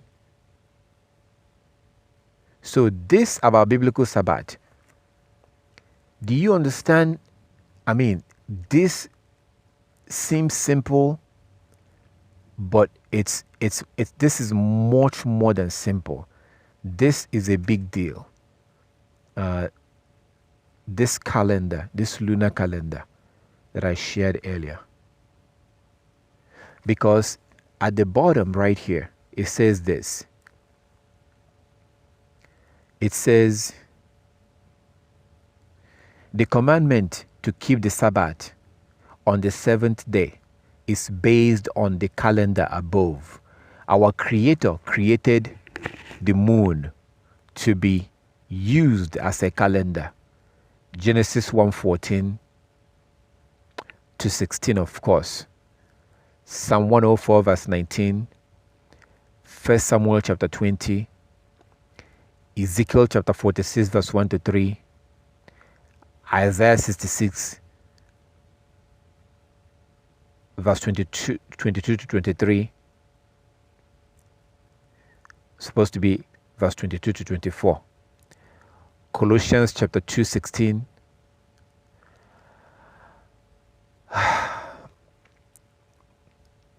Now, I want you to imagine an honest Seventh-day Adventist person seeing this. So they see this thing that says lunar calendar. And then they see the Sabbath being when the moon is half, full, and half. Then they see what it says that the commandment to keep the Sabbath is on the seventh day. When they see this and they see the scriptures, they are more likely to go back and start reading those scriptures. And if they do, they might start thinking about it. So what do you see here? Like, I've shown you something about who we are. I've shown you something about the Sabbath, which is the calendar. I've shown you something about biblical marriage. And I showed you this one about keeping the commandment. So these things I used to share a lot. I used to share, stuff like this a lot on Facebook. I actually slowed down. So I'm hoping to get back on Facebook and begin to share things like this with people. And that one about the Sabbath, I am really looking forward to going into forums. I want to go into forums. I want to go into like forums with Seventh-day Adventists Sabbath keepers, Saturday Sabbath keepers, I want to go on there and I'm not going to say anything. Because if you say something, they will start arguing with you. I don't need to say anything. So what I want to do is that I want to go into those forums and I will start sharing the one that, the calendar. So go into forums and just post it, because it has the scriptures and it has the phone number if they have any question. That's sowing a seed. My brothers and sisters, I hope that you did not feel bored. I hope you did not felt bored by everything I shared with you right now. But let me tell you something that you may not know. Do you realize that this is part of keeping the commandment? When you share things with people, you are also keeping the commandment. For us who are the Hebrews, it is not enough for us to keep the commandment. We have to keep the commandment and also serve the Most High. So how can I sit here and tell you, yes, we have to keep the commandment, we have to keep the Sabbath, we have to keep the feast days, we have to keep all these things, but then I don't tell you anything about also serving the Most High? And it's not even difficult to serve the Most High right now. It's not that difficult. It's easy. Why is it easy? Because of internet. You don't even have to say a word. You don't even have to say anything. Literally, you don't have to say anything. Oh, this is what I mean. So I have this.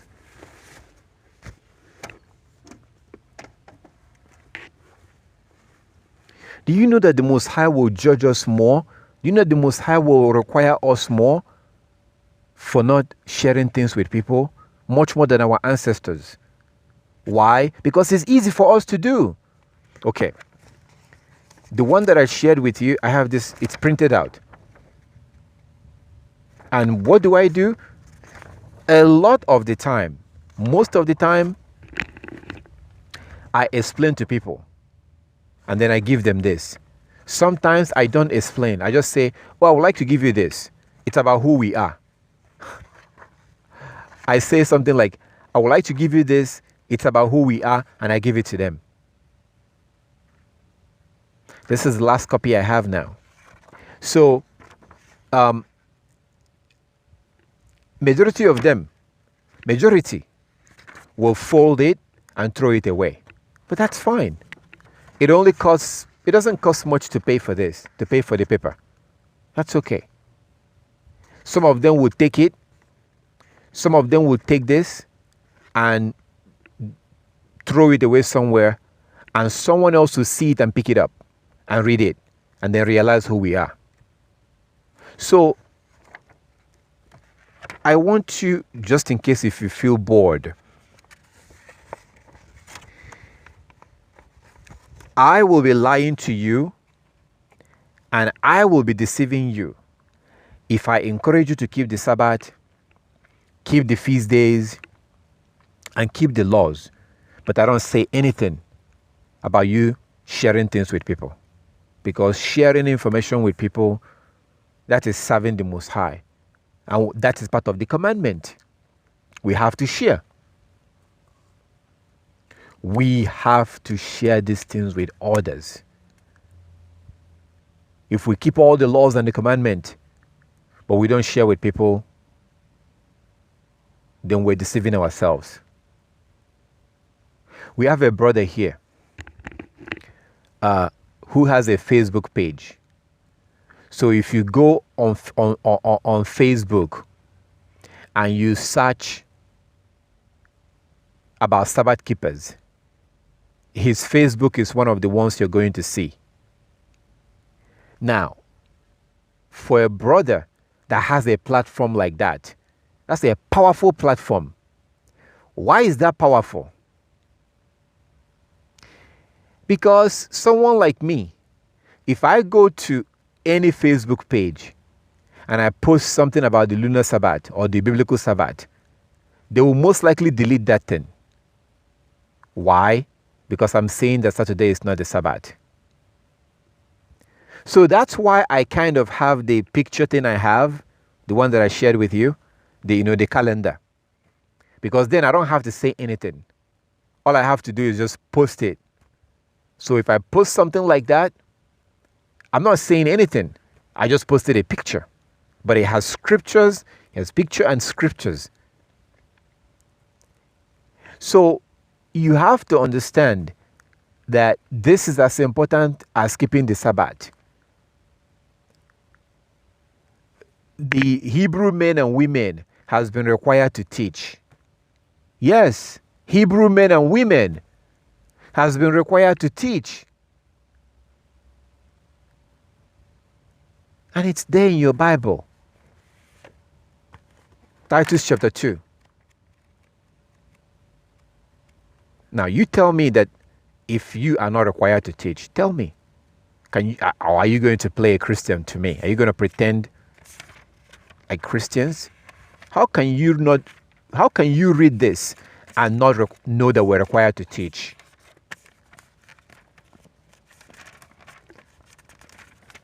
I want to show you this. You know what? Let me start from the beginning. Let me start from, and then we'll come back to this one. Let's go to Psalm 119. Psalm 119. No, Psalm 147, 19. Psalm 147, 19 and 20. Let's go. So please, don't feel bored. Don't feel that, well, this is not for me. This is not for me. I can't speak. I don't know how to talk. Or I am a woman. No, it doesn't matter. This is for all of us. All of us are required to teach. All of us, men and women, all of us are required to teach.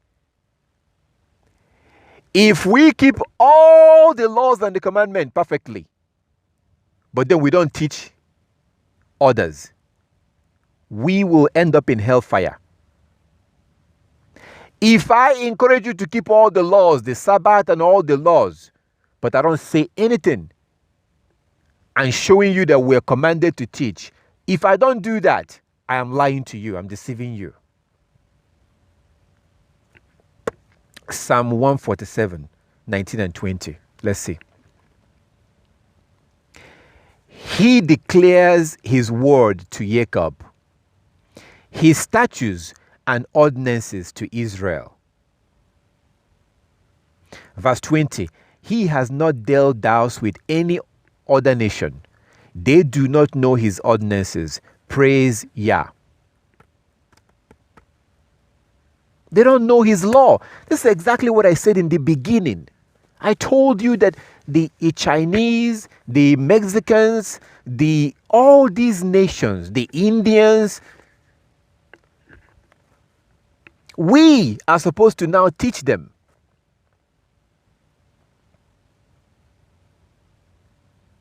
That's why he chose us. That's why we read Exodus 19.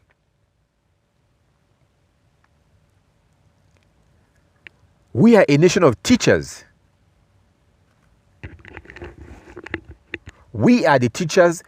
Other nations are the students.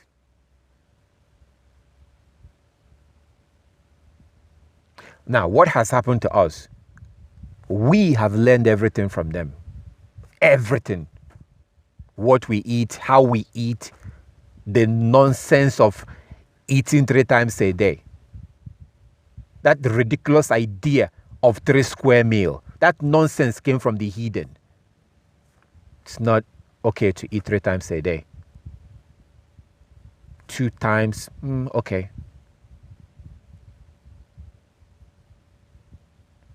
If you really want to be healthy,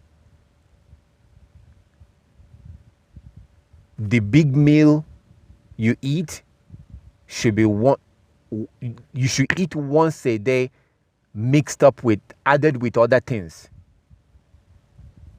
Eat once a day, like the big food, the cooked one, once a day, but at other times you eat like natural things. like apples, oranges, whatever you like, cashew, banana, plantains. I have it here.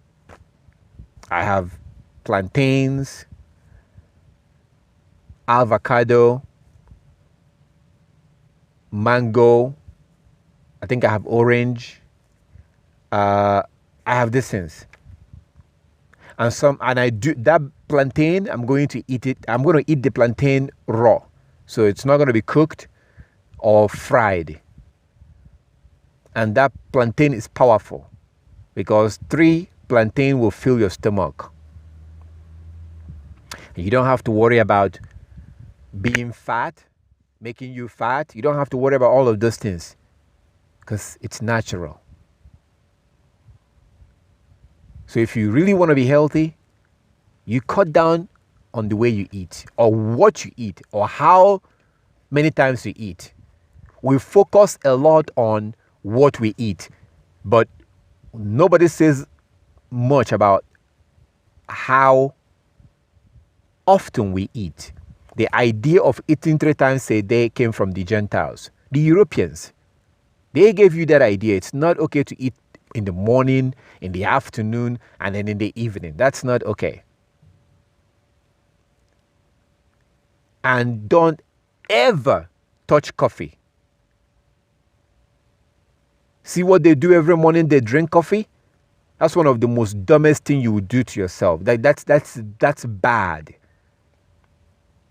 Because coffee is extremely acidic. Very acidic. And if you think that the coffee they are giving you today is the real coffee, then you don't know who you're dealing with.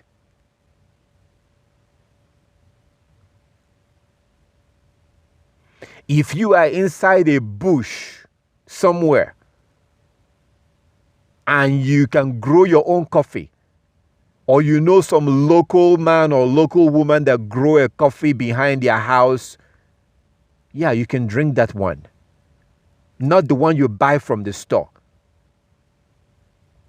that has been tampered with. Because these things are now being made in it's a factory thing now. Before you eat these things, look into it. Look into these things. Where is this coffee coming from? How are they making this?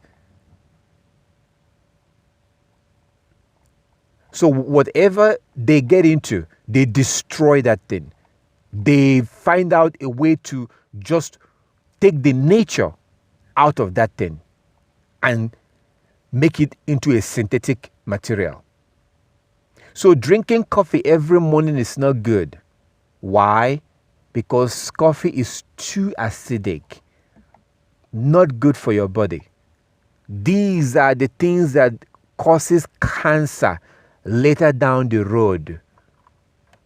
Because when your body is too acidic, if I'm saying these things, you can write it down and go look into these things. I'm not making this up. The same heathen will tell you these things. Gentiles will tell you this.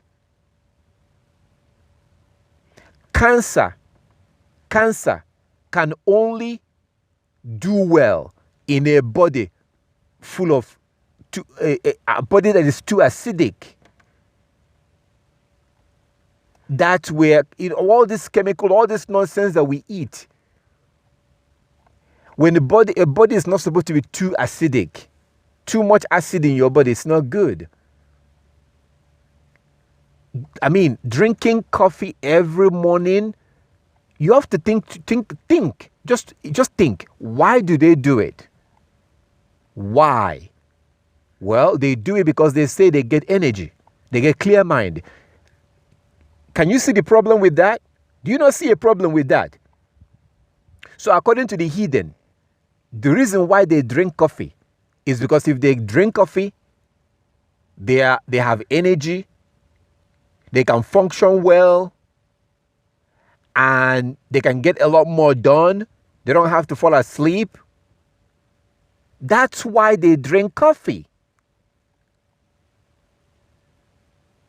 If you believe that, then you are thinking like a heathen. If you want to think clearly, if you want to have energy, sleep well at night. Go to bed in the evening and sleep from like 8 in the evening to like 6 in the morning. You wake up, your mind will be clear, you have energy. This is the reason why the Most High warned us not to follow the heathen. Do you understand that everything the Gentiles do is based on the fact that they don't know the Most High? It makes no sense to have energy drink. Makes zero sense.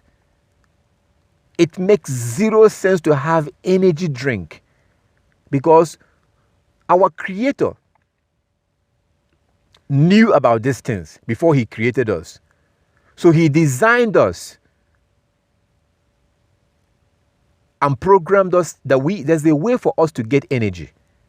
Sleep well at night. Eat natural food so that you don't clog up your brain.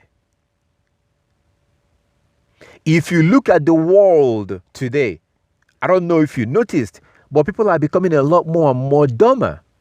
The world is being dumbed down through these chemicals. Yes. The world is being dumbed down. The intelligence of people are reducing every blessed day, going down because of the chemical in the food. These chemicals will now go up and clog up the brain. Even the Gentiles, I don't even know if you're listening to these people. It seems like we are only listening to them when they tell us to do something. Are you even listening to the Gentiles? I saw a video, which I think I may have shared this video with you a couple of years ago, 2 years ago, a year ago or something. There's a video where they have a Hebrew girl who was about 6, 7 years old, and she was already seeing her monthly period or something. And this was on the news. They had this on the nightly news. And they said in that video, on that news, that the reason why this is happening is because of the chemical in the food. That's why they're developing much faster. And it's going to get worse. So imagine having a 5-year-old girl seeing her monthly period. And the same heathen will tell you it's the chemical in the food that is causing them to develop fast. What the hell do you think will happen to you if you are eating something that has been, let's say you're eating an animal like beef, and the cow was loaded with very, very powerful growth hormones, chemicals to make the cow to grow faster. Do you think that you're not going to be affected by the chemical in the meat? Of course you will. So going back to coffee, it's not a good idea to drink coffee every morning. You are a child of the Most High. You don't rely on your energy, getting energy from some drink. You sleep well. Stay away from junk food that clogs up your brain. So when your brain has arteries, your brain has all these, veins that go through your brain.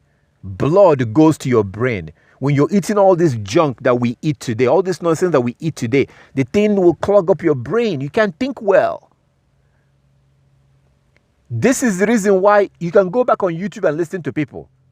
Listen to people that begin to eat less. I challenge you. Listen to those that begin to eat naturally, and you will hear the same thing over and over again. What do they say? They have more energy. That's what they say.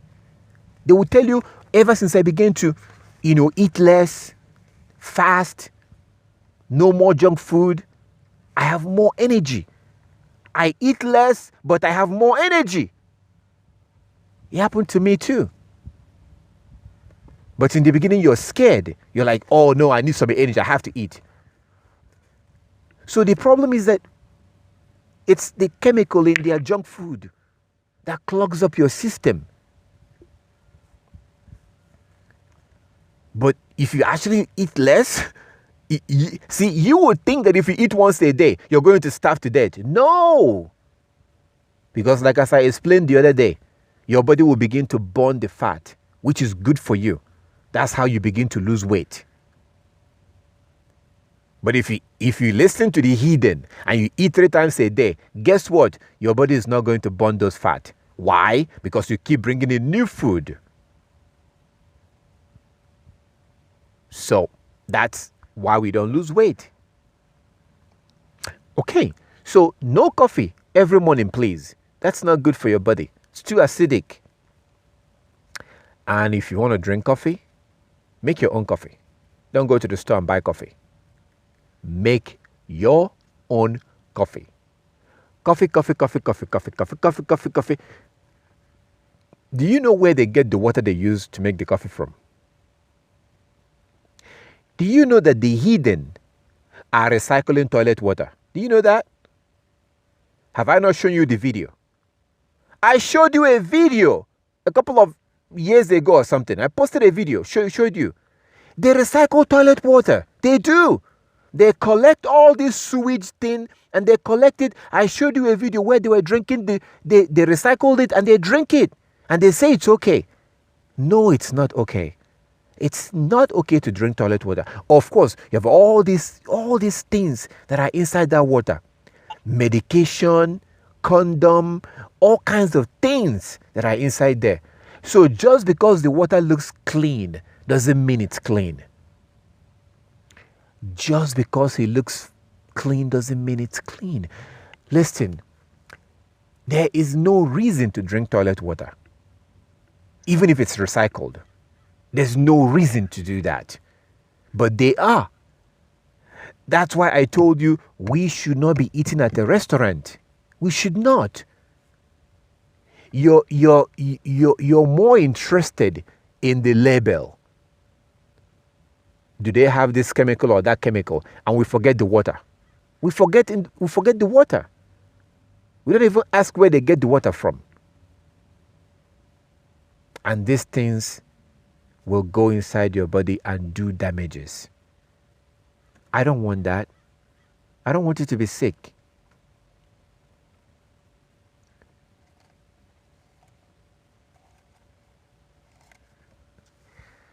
So we eat like them, we do things like them, we shouldn't. Because we're supposed to be teaching them. We're supposed to be teaching them. And the Most High is watching you. Are you going to continue in your low self-esteem?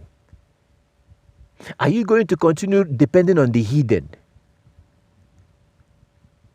Or are you going to despise the system and focus your attention in finding out what the Most High wants you to do? I'm not saying that you should follow me or whatever. No, follow the scriptures. Follow the law. Like this. The thing that I give to people right here. What did I say at the end? I say at the end I said you must immediately begin to keep God's laws. Now, you can find the laws and commandment of your Creator in the books of Leviticus, Deuteronomy, Exodus, Numbers. I'm referring them to go read their Bible. I'm not saying that you have to call me and join my church. No, go read your Bible.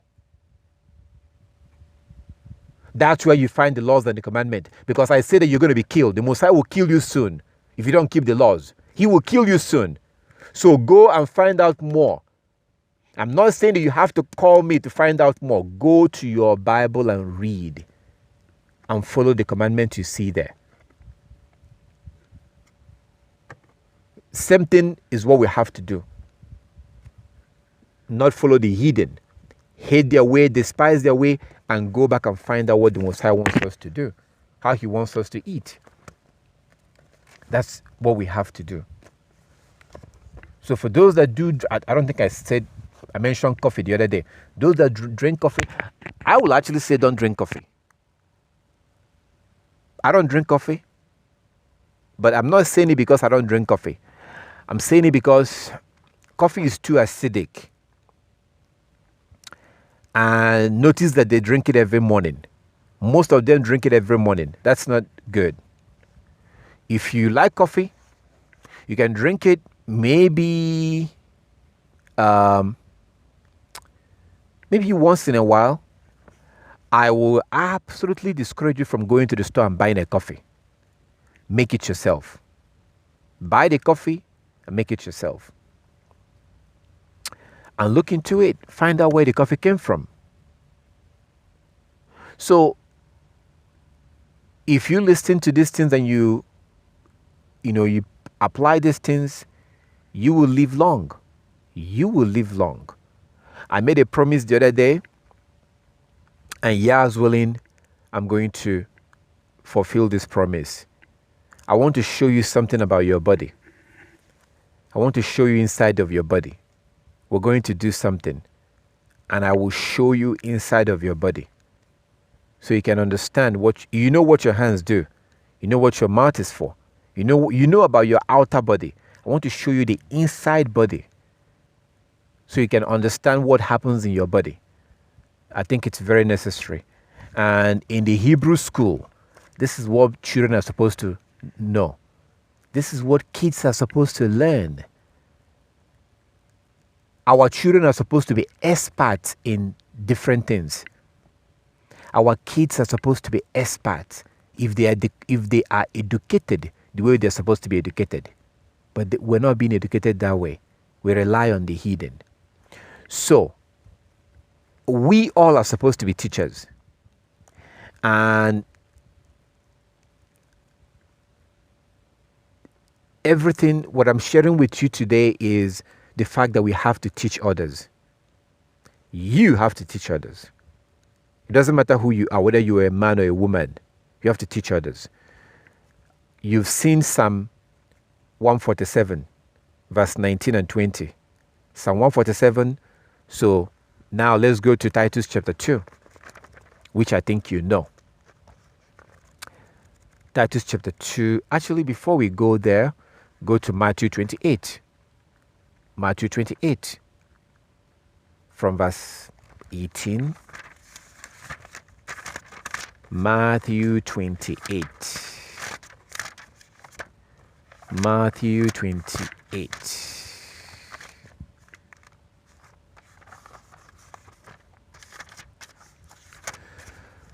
Matthew 28.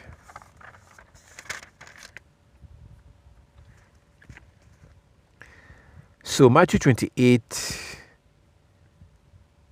from verse 18. And Yeshua came and said to them, all authority in heaven and on earth has been given to me. Verse 19. Go therefore and make disciples of all nations. What did I tell you? The Mexicans, the Chinese, all these people, we are supposed to teach them. We are supposed to teach all these people.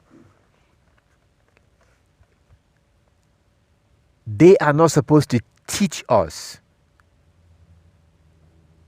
They are not allowed to teach us. That is why it's really bad when you send your children to them to teach your children. That's bad.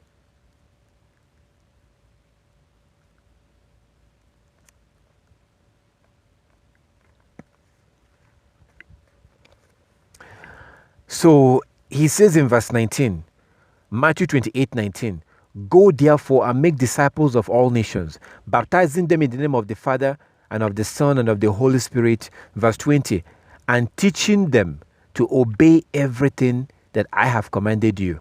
And remember, I am with you always to the end of the age. Teaching them to observe everything I commanded you. Our Savior commanded us to keep the laws and the commandment. Matthew 23 verse 1 to 3. Matthew 23 verse 1 to 3. he commanded us to keep all the laws of Moses. So if I approach a Chinese, an Asian, a Gentile, I'm supposed to encourage them to keep the commandment. I got a call from South Korea. And somebody from South Korea wants to translate my information, the information that I put out. They want to translate it into South Korean language. And they said, can I do that? And I was like, yeah, sure. Of course. Now, what this person didn't realize is that they're helping me. Because as a Hebrew man, I am supposed to be teaching the people of South Korea. So for somebody from South Korea to contact me and say, I want to take this and I want to translate it into South Korean language, of course, go ahead. You, the South Korean, you are making it easy for us, the Hebrews, because we're supposed to teach you people. So if you wake up and you want to get the information and share with your people, that's fine. And what he wanted to share is the most important information of all. The number one commandment, the most important commandment, which is the Sabbath. That's what they want to share. And I say, yes. And please, let me know in any way I can help.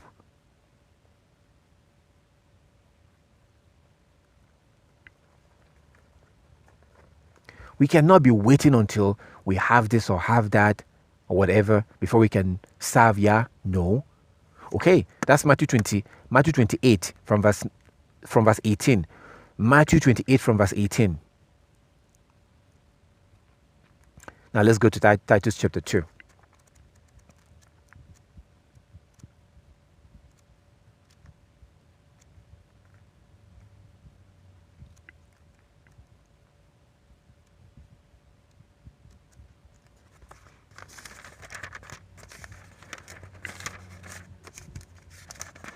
Titus chapter 2.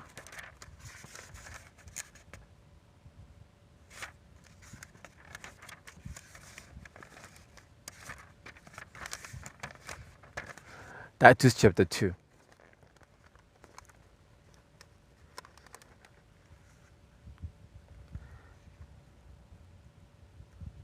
Okay, so actually I'm going to start from verse 1, okay? Because normally I would probably, most people will read from verse 2 or verse 3. No, I want to start from verse 1 in this particular chapter right here, because from verse 1 is making the same point. So, Titus chapter 2 from verse 1. Titus 2 from verse 1. But as for you, oh my goodness, this is the example of what I'm talking about. It's almost like this is talking to us. But as for you, teach what is consistent with sound doctrine. Tell the older men to be temperate, serious, prudent, and sound in faith and in endurance. Verse 3.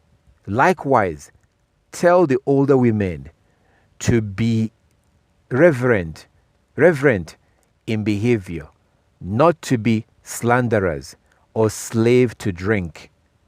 They are to teach what is good, so that, verse 4, so that they may encourage the younger women to love their husband, to love their children, to be self-controlled, chaste, good managers of the household, kind, being submissive to their husbands, so that the word of Elohim may not be discredited. Verse 6. Likewise, urge the younger men to be self-controlled. Yeah, like keeping their trouser up. I wish somebody had taught me that when I was younger. Like keeping their zip up and buckling up their trousers, and not be little dogs humping on anything that moves. Verse 6. Likewise, urge the younger men to be self-controlled. So the paper that I showed you, I actually wrote that thing into 4 different versions. I wrote that into 4 different versions. One for men, one for women, one for girls. I wrote into different versions because the boys had to be encouraged also, so that they don't become accessories to murder. Because a boy that gets a girl pregnant and she commits abortion, they are both responsible. Because he has no business pulling down his pant, except if he's peeing or if he's changing his trouser. He has no business pulling down his pant in front of a woman. But we don't teach these things anymore. We are learning, but we're not learning what we're supposed to be learning. We're learning from the heathen. We're being taught, but we're not being taught the word of the Most High. Verse 6, Titus chapter 2, verse 6. Likewise, urge the younger men to be self-controlled. Verse 7, show yourself in all respect a model of good works, in your teaching show integrity, gravity, and sound speech that cannot be censored. Then any opponent will be put to shame, having nothing evil to say of us. Of course, you come to verse 9. Tell slaves to be submissive to their masters and to give satisfaction in every respect. They are not to talk back. Verse 10, not to pilfer, but to show complete perfect fidelity, so that in everything they must be an ornament to the doctrine of Elohim, our Savior. So this verse 9 here is talking about slaves. So in our culture, we do have slaves. We can still have slaves. And we are going to have white people, the Europeans, as our slaves in the future, in the kingdom. Isaiah 14 is the evidence for that. Isaiah 14 verse 1 and 2. Isaiah 14 verse 1 to 2. Actually, the whole world will serve us. The rest of the nations will serve Israel. That's Isaiah 14 verse 1 and 2. But particularly, the Europeans will be in worse, they will be in a much, much worse shape. The rest of the nations will serve Israel. Isaiah 14 verse 1 and 2. And you actually can continue reading from there. So, there's nothing wrong with owning a slave. No pastor is going to say this because people will get offended. Oh no, there's nothing wrong with owning a slave. And we have played our own share of being slaves. We have been slaves to the Europeans. And today many of us are still stuck and we're still serving them. If you send your child to school, you're preparing your child to be a slave. Guaranteed. Your child should not go to school. Your son should not go to school. Your daughter should not go to school. They should not. Your son should learn a trade, but that will be secondary, because number one thing is that you have to teach him to serve the Most High. That's number one. Then he can now learn something on the side. He can learn graphic design. He can learn how to make apps. He can learn something that he can learn online or something. But his primary goal should be to serve the Most High. And your daughter should have a husband. She has no business going to school. If you send her to school, you will turn her into a whore. And the Most High will hold you responsible. Leviticus 19:29. Leviticus 19:29. Do not cause your daughter to be a whore. Leviticus 19:29. Don't cause your daughter to be a whore. You send her to school, guaranteed her virginity will be gone. And she will be a whore in the sight of the Most High. We don't teach these things anymore. We're scared, like admitting that it's okay to own a slave. Yeah, we shall see if you make it into the kingdom and the Most High assigns you some Gentile from Mexico or something, from some Gentile from Spain or something, or from North Korea, and then you tell the Most High, oh, I'm sorry, I can't have a slave. I can't have somebody, a Gentile serve me because I don't believe in that. I believe we're equal. I believe we're all the same. I believe we're, yeah. Let's see you tell the Most High. See, this is one of the nonsense that we do today. You see, we actually think that we're more righteous than the Most High.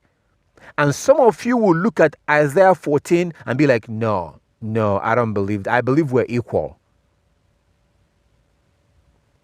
You will look at Isaiah chapter 14, where it tells you that the other nations will serve Israel. And you will say, no, I think we're all equal. And that shows how much you've been destroyed in your head, how much you've been brainwashed. The Most High wants you to be higher and you want to be lower.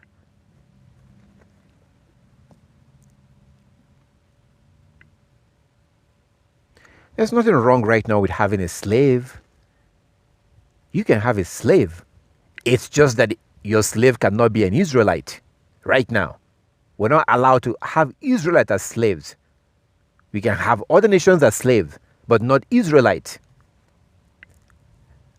You can have a maid who is an Israelite. I have a family member who has a maid. You can have an Israelite as a maid.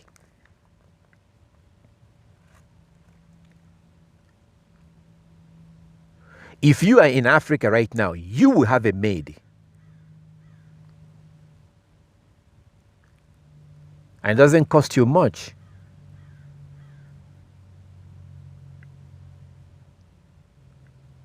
You will have a maid if you're in Africa right now. You're supposed to have a maid like your ancestors, like Sarah had a maid, like Rebecca had a maid. Genesis 24. Like Leah had a maid. Rachel had a maid. It was their maid who they now took their maids and gave to their husbands. That's how you ended up having 4 wives.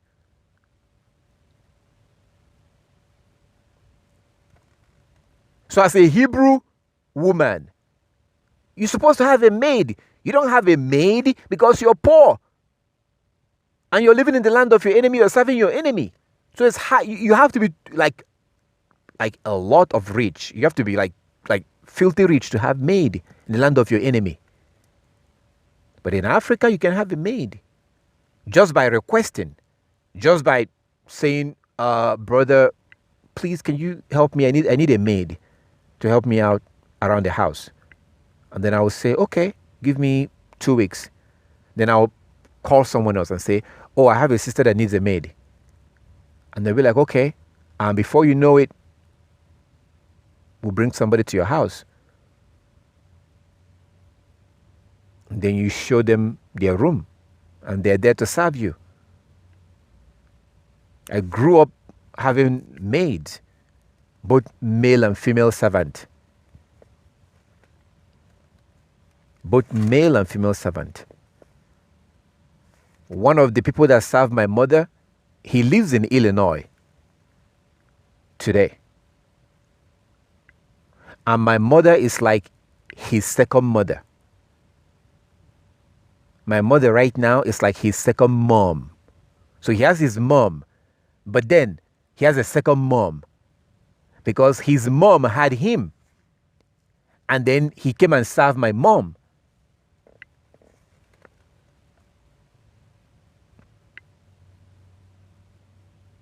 So You don't realize what you're missing, right? What you're missing right now. Um, you don't realize what you're missing. You are like the child of a king that was that lost their way when they were like little. They were very young, and they got lost. So they grew up in a foreign land, and they didn't even know who they were. That's like who you are right now. You had no idea who your father is, that your father is the king. That means that you are a prince and princess. So, like a child who got lost, a child from a royal family. Oh my goodness. Why do you think, why, let me show you something. Why do you think we have this in our clothes? This is for royal families.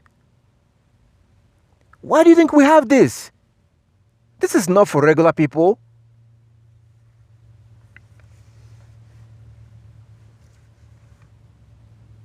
Fringes is not for regular people. That's what the royal people have on their clothes. Royal people.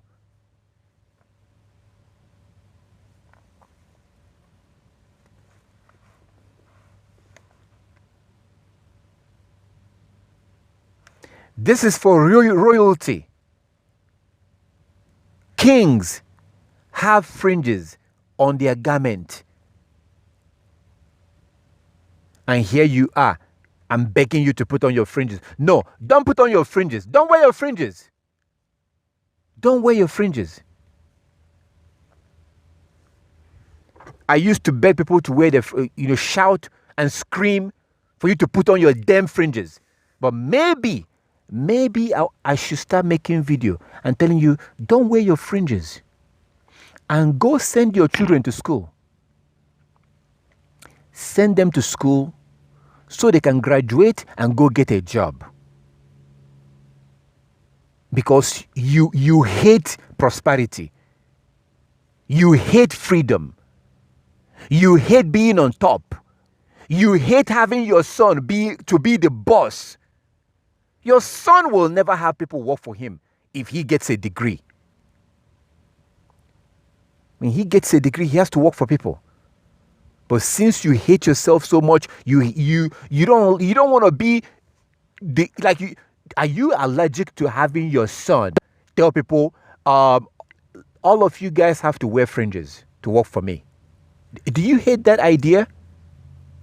Do you not like the idea of your son saying on the application that you have to have a beard to work in this company?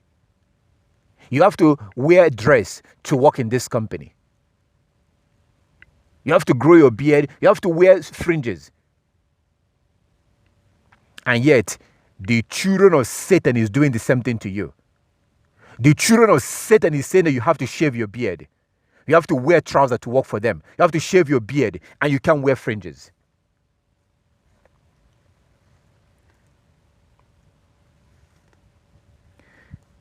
This is how we were supposed to enforce the law of the Most High. Like right now, today is the Sabbath day. I have people that work for me. And today, no work. People who are doing some work for me. People doing some work. Today, no work. No, nothing. No work today. Do you see what's going on here? So now, they don't work on a Sabbath day.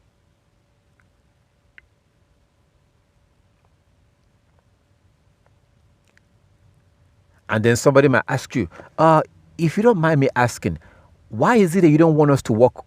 You don't want us to work on this day? And I'll be like, oh yeah, it's the Sabbath. We're supposed to keep the Sabbath. Oh, here's the calendar. This is the moon. The moon is God's calendar.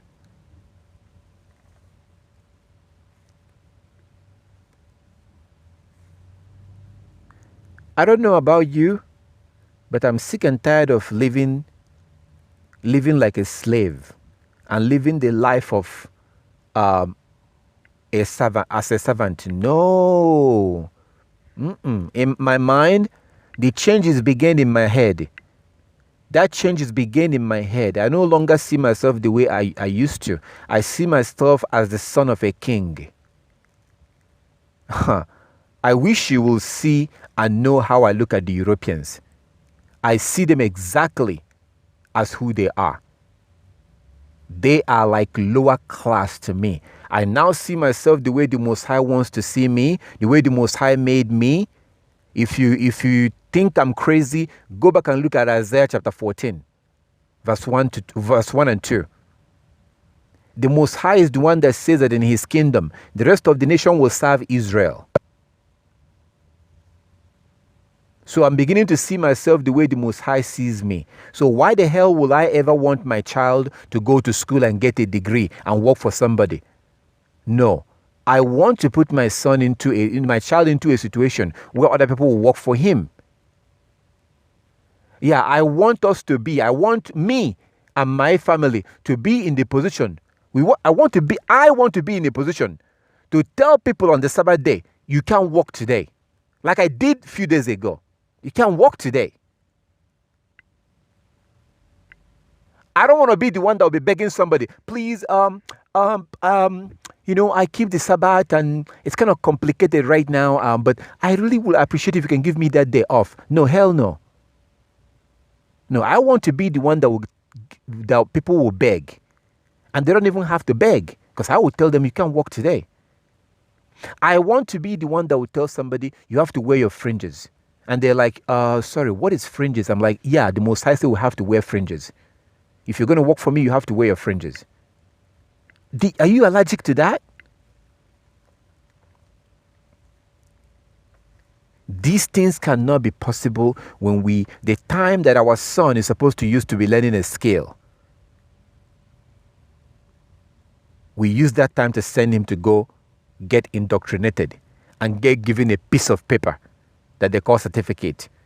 But then he has to go get a job. He can't keep the Sabbath.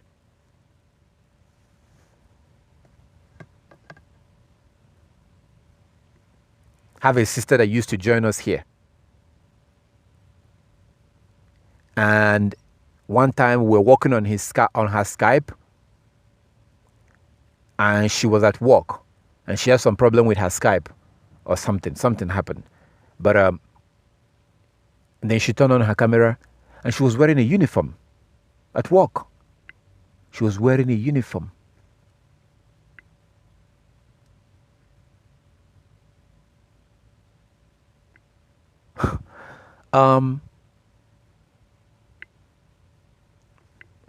How come my sister? I am the son of a king, and my sister is a princess. Do you think I'm happy to see my sister wearing some uniform? She was forced to wear a uniform. I'm not happy to see that. Wearing a trouser. Like as I said, they used to join us. The person used to.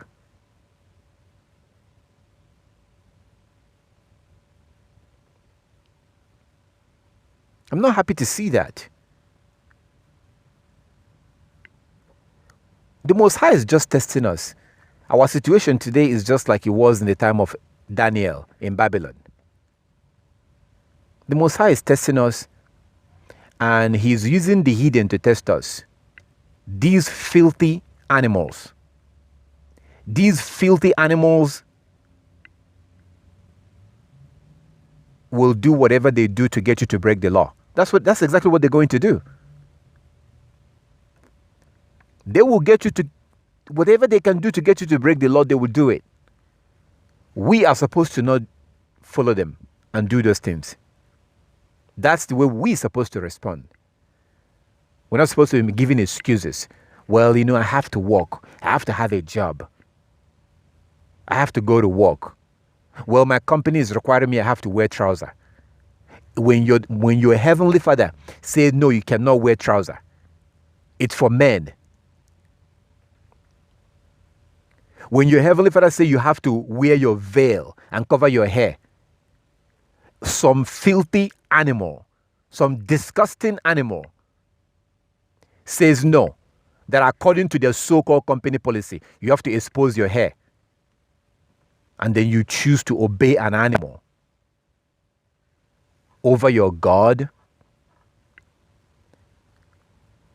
That is not the behavior of people from a royal family. Whether you like it or not, whether you believe it or not, we are from a royal family. And I think like somebody who is from a royal family. When I step into a store, it's like all eyes are on me. There's no way I step into a store and people not notice me. Why? Because of the way I dress.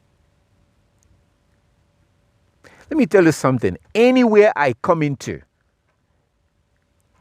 10 days later,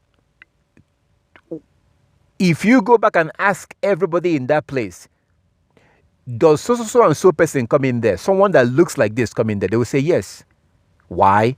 Because I look different compared to others. That's the way it's supposed to be. Be ye holy, for I am holy. Holy, set apart, different. But we're scared, we are ashamed to dress like Hebrews. We are ashamed. Some of us are ashamed to wear our fringes, not realizing that this is part of your uniform, part of the thing that shows that you're from a royal family.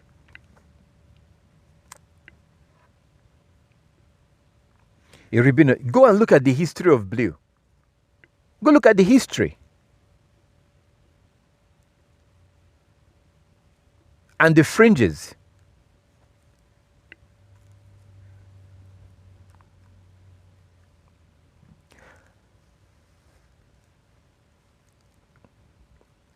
This is all meant to encourage you.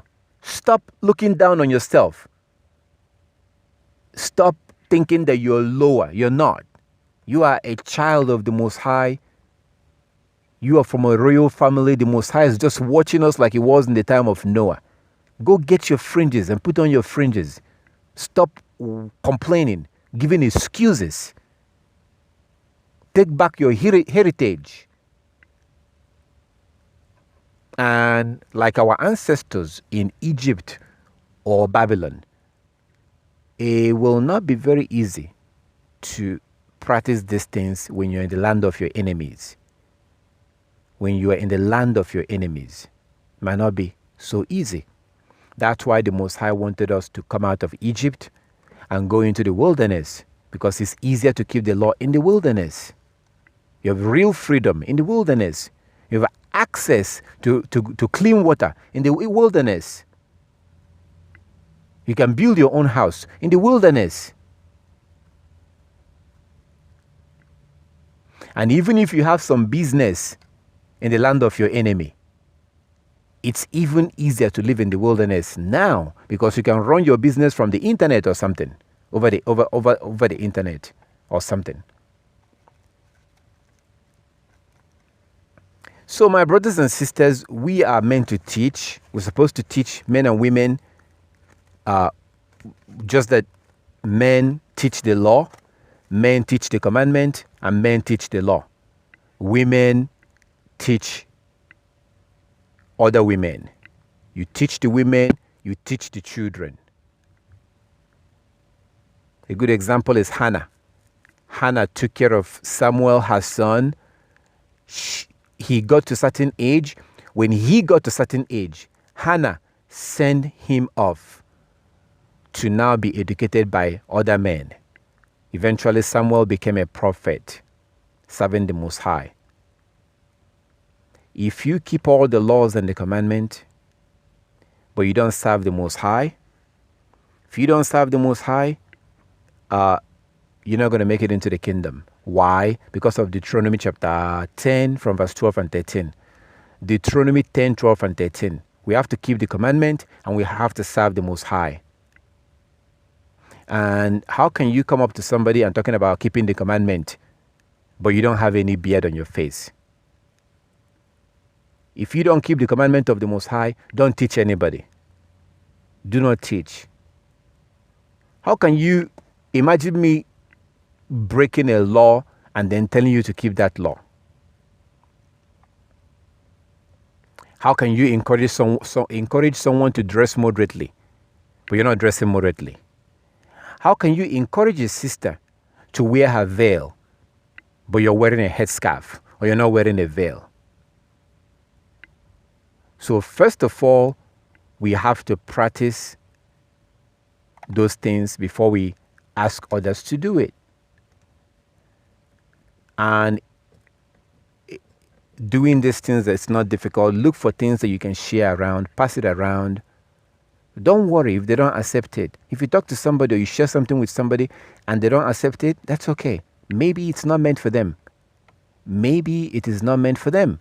Matthew 22:14, many are called, few are chosen. This is not for everybody. Matthew 22:14, many are called, few are chosen. Matthew 22:14. It's not meant for everybody. So our job is to share things with people. If they accept it, fine. If they don't, okay. So we have to serve the Most High, prepare our children and serve the Most High, prepare them to serve the Most High too. So all praises to our Heavenly Father. I thank the Most High for His love and His kindness, His mercy, His protection. I thank the Most High for opening our eyes for us to understand these things. So while you're keeping the laws and the commandment, remember that it's good that once in a while, I think you should do it always, share things with people. Share things. And let me tell you what I'm doing. Actually, I began this years ago. Years ago. You know what I was doing? Let me tell you. Let me just say it. What I was doing is that I used to, at that time, I worked night shift. When I finish work, actually, working night shift is not good. But that was some years ago. Working night shift is not good. But I will work night shift. Why is it not good? It's not good for your health. It makes you get older faster. Because we're supposed to sleep at night. Like the Most High created us to sleep at night. So I will work night shift. And I will take, where is that thing? The one that I showed you. I don't know. I will take something like this, like a track with me. So I take them. And when I get off from work, I will go in front of stores. I will go out and I'll be giving people tracts. I'll give out like maybe 50 or something. And then I will go and sleep. And I try to do this every day. Then I will go and sleep. Now, I think that was before YouTube and stuff. I think that was before YouTube or something like that. Or yeah, but YouTube is not what it is right now at that time. So, and that's what I used to do. I just share stuff with people. Well, now, there's no week that goes by that I do not tell somebody that they are an Israelite. I do it like every other day. Like every other day. Sometimes people don't care. They absolutely don't care. They don't want to know. Like they see it as like I'm bothering them. I'm like, okay. Matthew 22:14, maybe it's not meant for them. I've also had a situation where people are so happy, so excited, just because I told them that they're Israelite and we have to keep the commandment. One sister actually put her hands in her pocket and gave me money. And I was like, no, I don't need your money. Like, she's like, no, you have to take the money. And I was like, for what? She's like, because of what you told me. I'm paying you for what you just told me. She was so excited. She was so glad that she wanted to pay for it. So you're going to get mixed information. I'm not saying you should do it the way I do it. I'm saying that there are a lot more opportunity on Facebook and all these social media. If you are on one of those, if you are not on Facebook, don't get in on Facebook. Those social media is not really healthy. I'm not going to get into it too much right now, explaining that. You're not going to find me on Facebook. You're not going to find me on social media. Like, you're not going to type in my name and see me on social media. You're not going to type in my name and see me. So, so you have to, like, you're not going to, like, like how you go search for somebody and you type in their name and you see them. You're not going to see me like you're not going to type in my first and last name and see me like that. I don't think you will.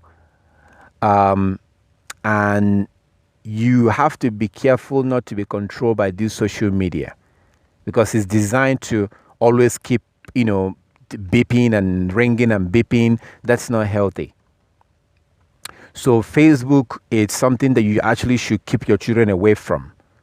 Keep them away from this social media, especially the girls. A girl has zero business on social media. Zero. I know this sounds crazy because this is the first time I'm telling you this. Let me show you something right now. If you told me 1 minute ago that I'm going to be saying this right now, I have no idea. But because I have said it, now I have to show you scripture show you. Let's go to Sirach 42. Maybe we should do this some other time, because this is actually very important. Very, very important. But because I've said it, let me not keep you in suspense. Let me not keep you wondering what I mean, that a girl shouldn't be on Facebook. Well, let's go to Sirach 42. Because I've said it, let me just show you this. Maybe some other time we will go into details. Because those of you that have young children, you want to keep them away from those social media. You have to. And if you don't, eventually you will look back and be like, wow, now I see what he was saying. Now I understand what he was saying. Sirach 42. So Sirach 42, I'm going to read this fast. I'm not going to explain all the verses. I'm only going to explain the one that is talking about something similar to this. When we study this full time, when we spend time to study it specifically, then I will spend time on the verses. But because I've said it, I know some of you might be wondering. So I don't want to keep you in suspense and keep you wondering what I mean. So Sirach chapter 42.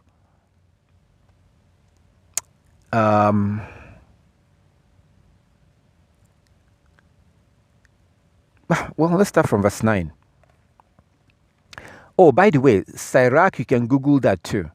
If you don't have the Apocrypha, you can just Google it. Just go to Google and type in Sirach. That will be S as in Sunday, IRACH. Sirach 42. It's also known as Ecclesiasticus 42 in the Apocrypha. For those who don't have the book, you can just Google it. You don't need to have it. You just Google it, or you can download the app from your app store. So Sirach 42 from verse 9 says, a daughter is a secret anxiety to her father, and worry over her robs him of sleep. When she is young, for fear she may not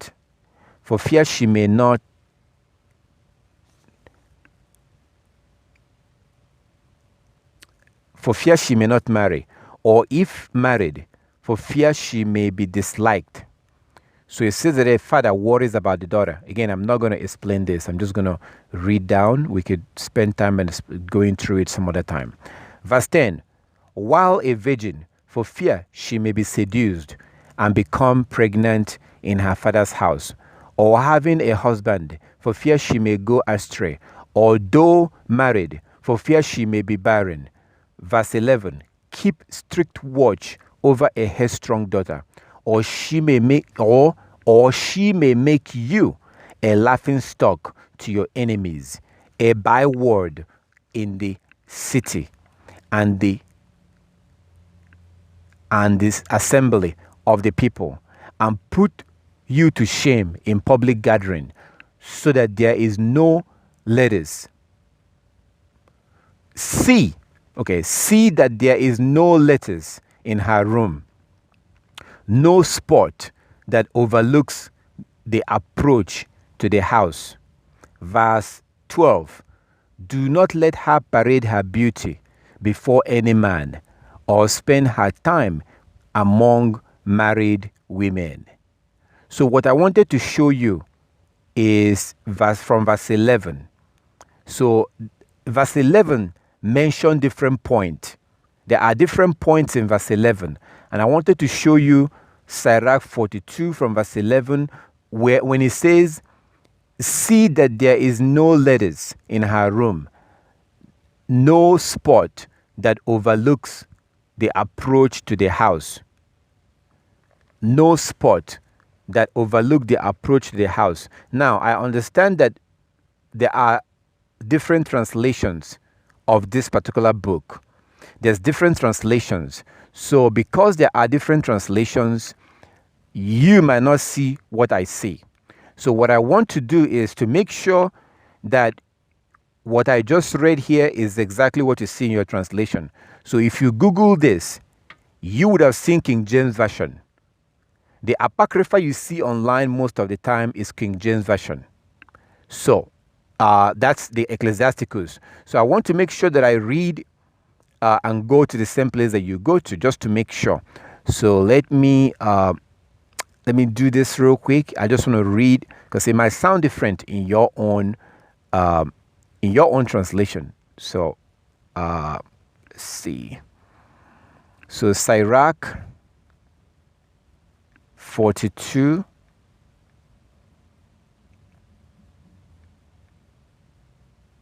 So I'm doing this because I told you that your daughter should not be on social media. And I know that sounds weird. I don't want to get too deep into that right now. But the fact that I've mentioned this, I want to explain a little bit. And Yah's willing, some other time we'll get into details. Okay, Sirach 42.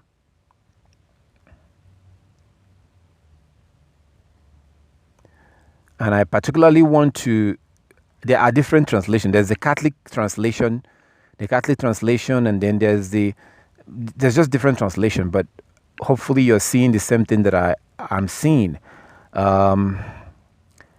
So Sirach, because it wouldn't make any sense if your translation is saying something different, which they don't say something different. It's just that the way it's written is a little bit different. So Ecclesiasticus.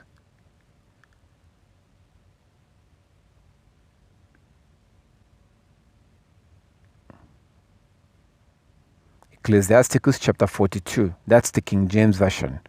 So let me share my screen. I'm going to share my screen and then go back and read it in King James.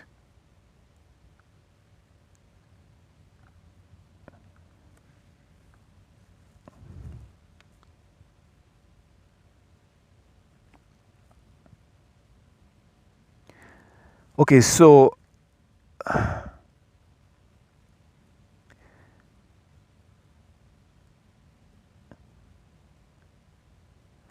it says, keep a sure watch.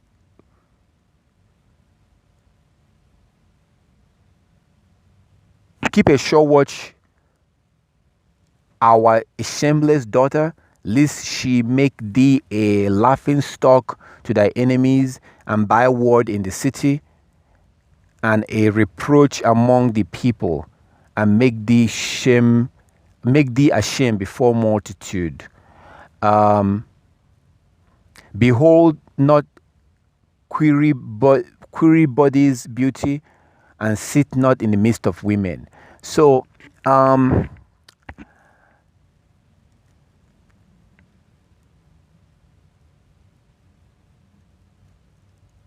I knew that different, the way they put, and even this translation seems to have a lot of typos. I don't know if you can see it. The way they write virginity, the way they write keep. I don't know if this is like, maybe this is the way you write keep like 1,000 years ago or something. But I can see typos. But maybe I'm wrong. I'm not very educated in the worldly system. But the way they wrote she, list she like, so there seems to be something wrong with this. I don't know where, like, this is not right. This translation is not right. I'm seeing something that looks like a typo. This is supposed to be over. This is supposed to be over. But look at the way they wrote over. Watch over is shameful, but look at the way they wrote over. Look at the way they wrote keep. Okay, so we're definitely not, this is a questionable translation, this is a questionable situation. So let me go, let's go back, Sirach 42.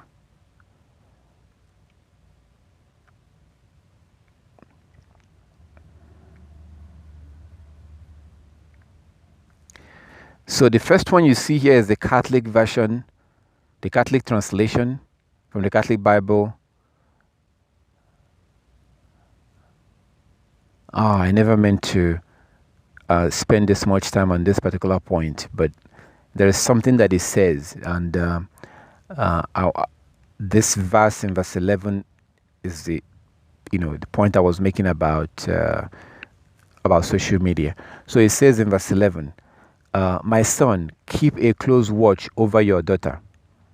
Verse 11, Sirach chapter 42, verse 11. My son, keep a close watch over your daughter, lest she make you a laughing stock for your enemies, a byword in the city, and the assembly of the people, an object of derision in public gathering. See that there is no lettuce in her room, or spot that overlooks the approaches to the house, or spot that overlook the approaches to the house. Verse 12, do not let her reveal her beauty to any man. Verse 12, do not let her reveal her beauty to any man, or spend her time with married women. All right.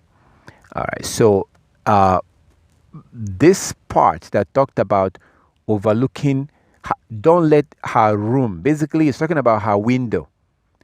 It's talking about her window, overlooking her window facing the main house. So sometimes you have a house and one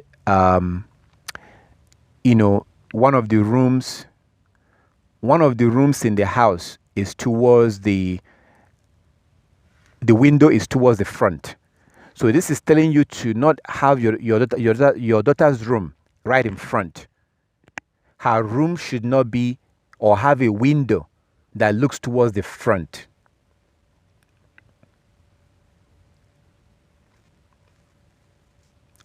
The room of your daughter should not have a window that faces the front.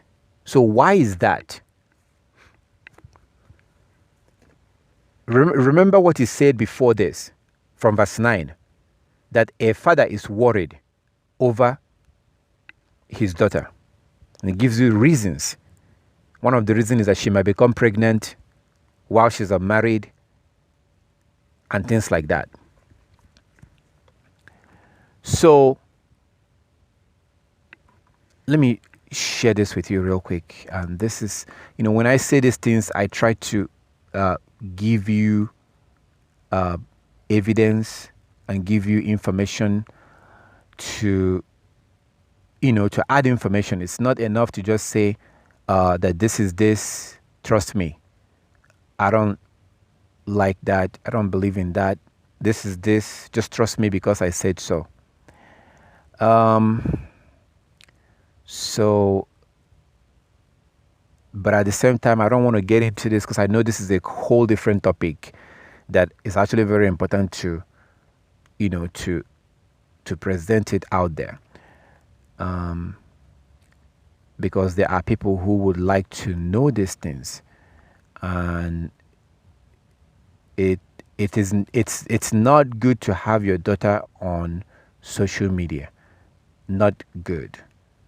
Now, some of you might think, well, that's too controlling. That is too blah, blah, blah, blah, blah. That is too this, that is too that. I just posted a picture right now. So what you see in this picture is a man. This man, that's his son. That is his son and his daughter. This man in the middle, that's his son, and that is his daughter. And before I go to his daughter, I want you to notice the way he dressed and the way his son dressed. You notice that you can't see his ass. So in our culture, it's not only women that cover their ass, men cover their ass too. Notice what this man is wearing. Notice what his son is wearing. The problem today is that Hebrew men will dress like Gentiles while telling Hebrew women to dress like Hebrew women.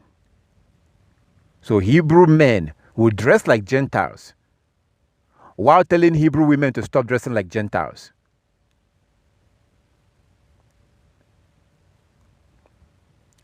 Now, I'm going to turn to her. The person you see that you cannot, this person you cannot see here, that's his daughter. That's her brother. So, how the hell am I going to lust after someone like this? How do you lust after, like, you don't see anything? What do you lust after? Her fingers?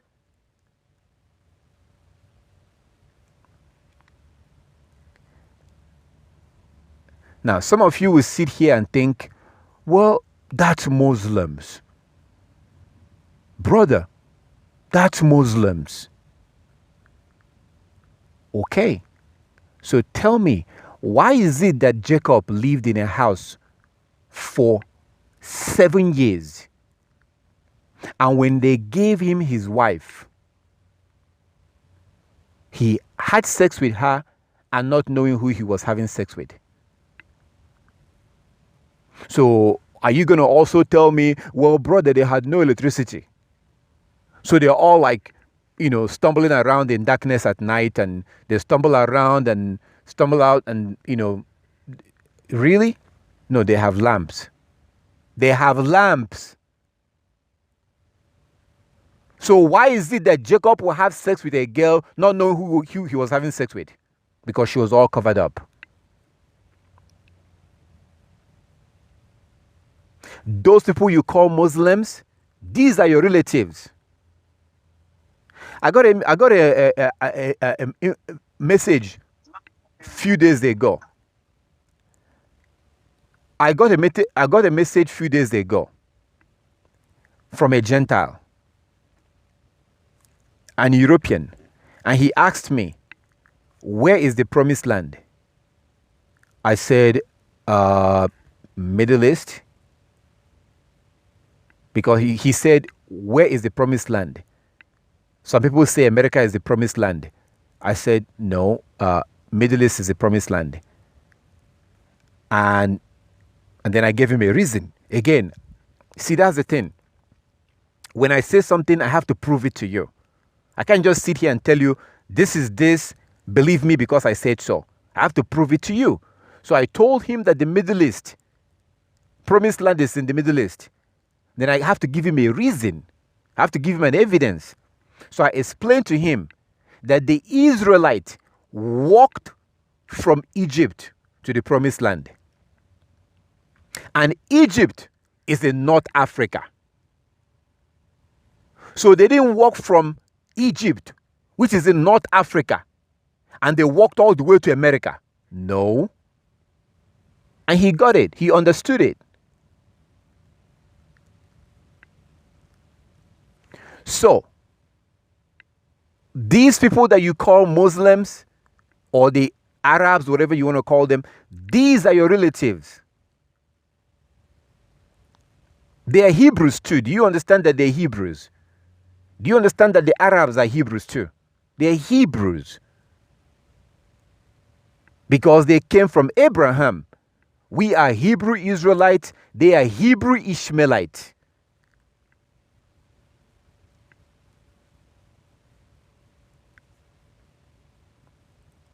And the Most High said that he will bless all the children of Abraham.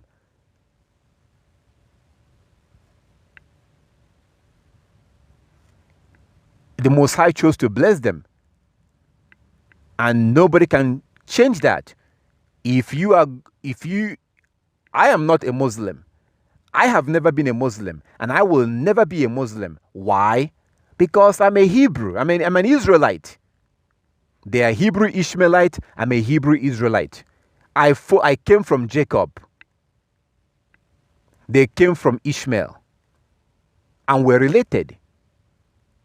So you can sit and think that, well, that's a Muslim style of dressing. No, your ancestors dressed that way. Your ancestors dressed that way. I'm not going to get into full details on that right now. But this will reduce lust. So that I'm not going to sit and be staring at the ass of your daughter, staring at her breast, staring at her ass. Then this is when we begin to say all kinds of nonsense. I love you. I'm thinking about you. I can't sleep without you. And she's listening and she's believing all that nonsense. She believes it, not knowing that we're saying these things just because of her body. So the reason why I showed you that picture is in line with what we saw in Sirach. Because Sirach chapter 42 tells you from verse 9 that a daughter is a secret anxiety to the father.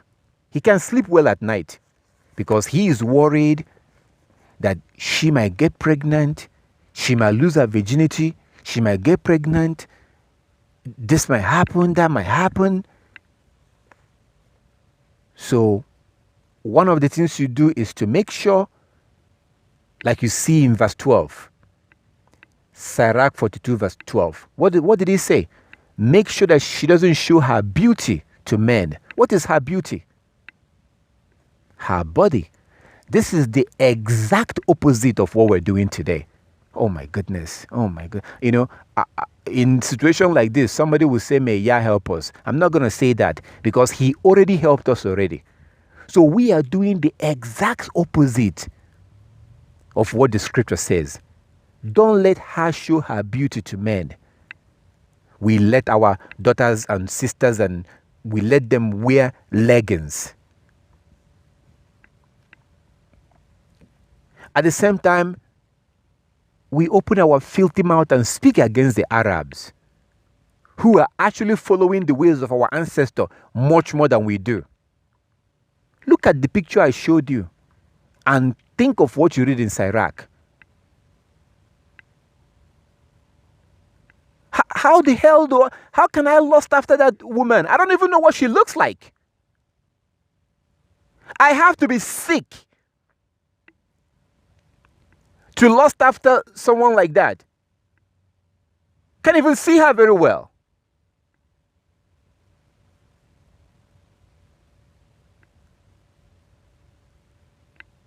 And that's good for her.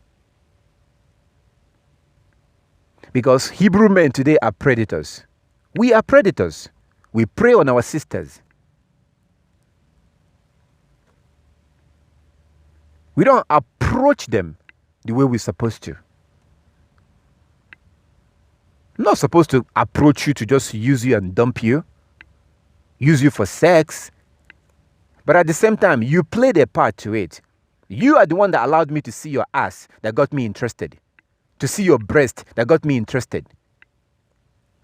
That's why Sirach chapter 42 verse 12 say, don't let your daughter show her beauty to men. A man that truly loves you don't care what you look like really. It doesn't matter that much. Now look at the heathen. It's all about flesh, body, flesh.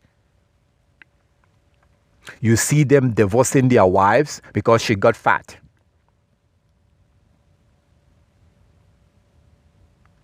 Because she had a baby and had stretch mark. Now they're done. That is the worst way to live your life. To be under that pressure that if you get fat, your husband will leave. Really?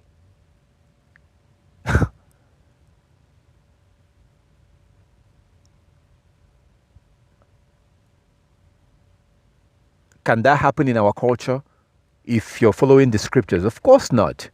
You can't leave your wife because she got fat. But this is what happens in the world.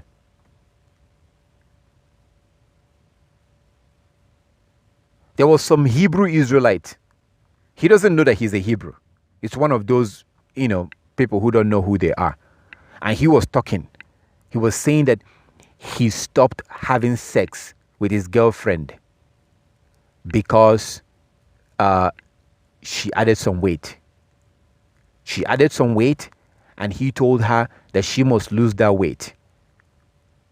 And no more sex until she loses weight. That is the worst way to live. Am I saying that adding weight is good? Of course not. But not on that way. Not like it should be on health issue. You shouldn't be overweight because of health issue. But not, what kind of life would a young woman live always knowing that her husband will leave and go to a younger woman because she added weight? Really?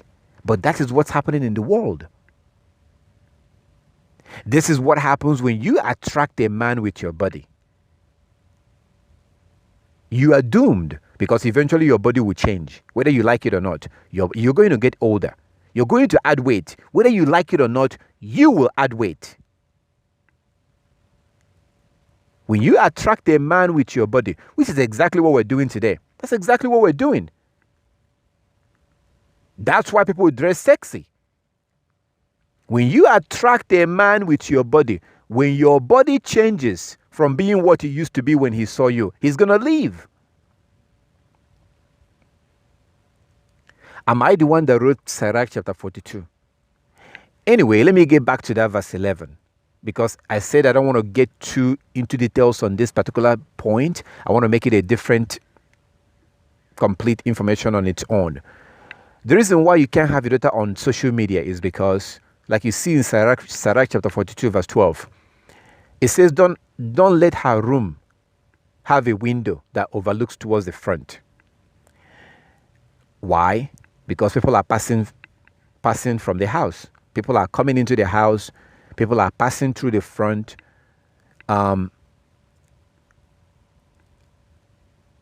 And she's there. She's seeing all these young men who are walking by. And like I always say, she's horny.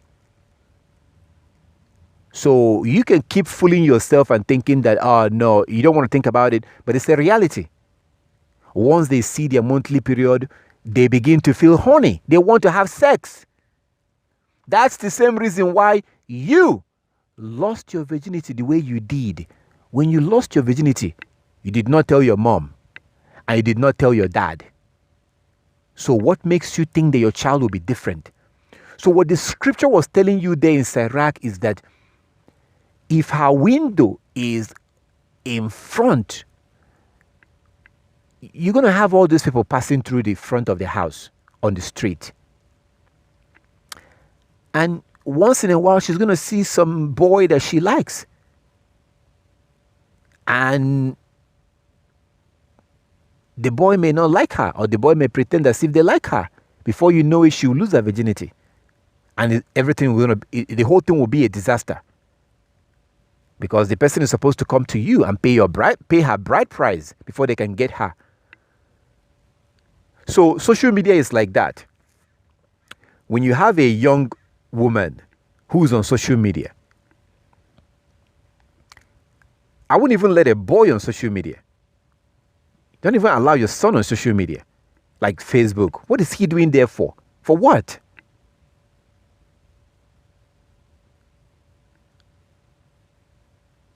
So when girls are on social media, she's not going to contact anybody, but people are going to be contacting her.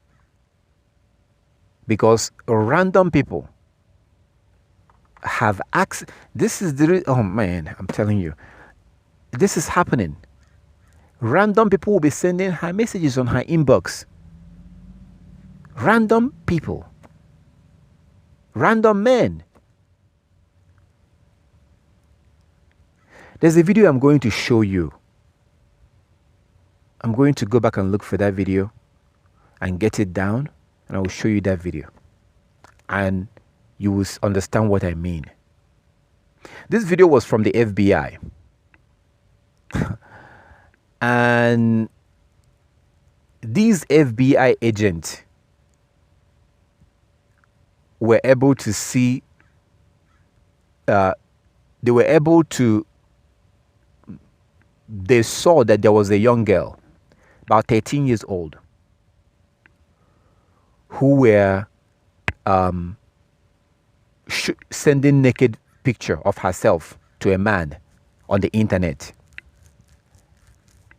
And the FBI agent, she said that they don't get it. She said that she can't understand this. She was like, why is she doing this? Why is this girl sending her naked nude pictures or video? She said, right now, upstairs, there's a girl right now showing her naked body to some man on the internet.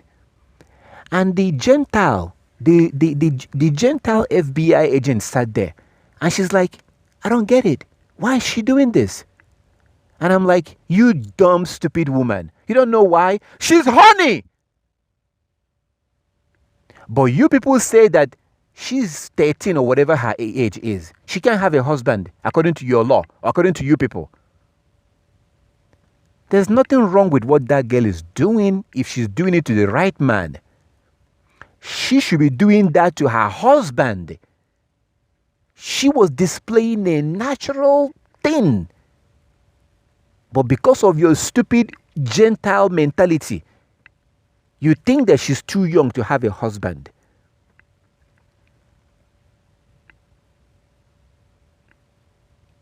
So, is there a switch somewhere you can flip and switch off?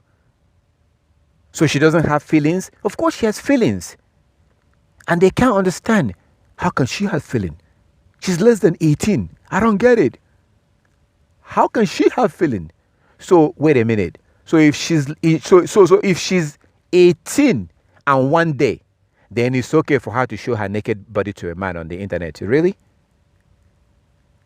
See how foolish the Europeans are. See how foolish the Europeans are. So if she's 18 years old and one day, now it's okay for her to show her naked body to some strange man on the internet. But if she's less than 18, then it's not okay. Wow. I will try and show you that video so you can see what I'm saying. The point is that there's a lot of attention going on the internet, and you don't want your children, including your sons. You don't want them on the internet, on Facebook, Twitter, Instagram. No. Don't let them be on there. Absolutely not. Absolutely not. Very bad for your children. And this falls back to the things you have to teach them. It falls back to what you have to teach them. And we have to be separate. You can't have these young people who are there, and we do know what's going on, because these young people some of them are virgins, some boy will start sending. They are being overwhelmed with messages from random boys and men. And eventually she's going to get one from the person that she thinks she likes. Why are they sending her all these messages? Because they're seeing her pictures. They see her ass, they see her breast, they look at her post. So now they want her, they start sending her all this. There's a girl that was killed about 3 weeks ago in California.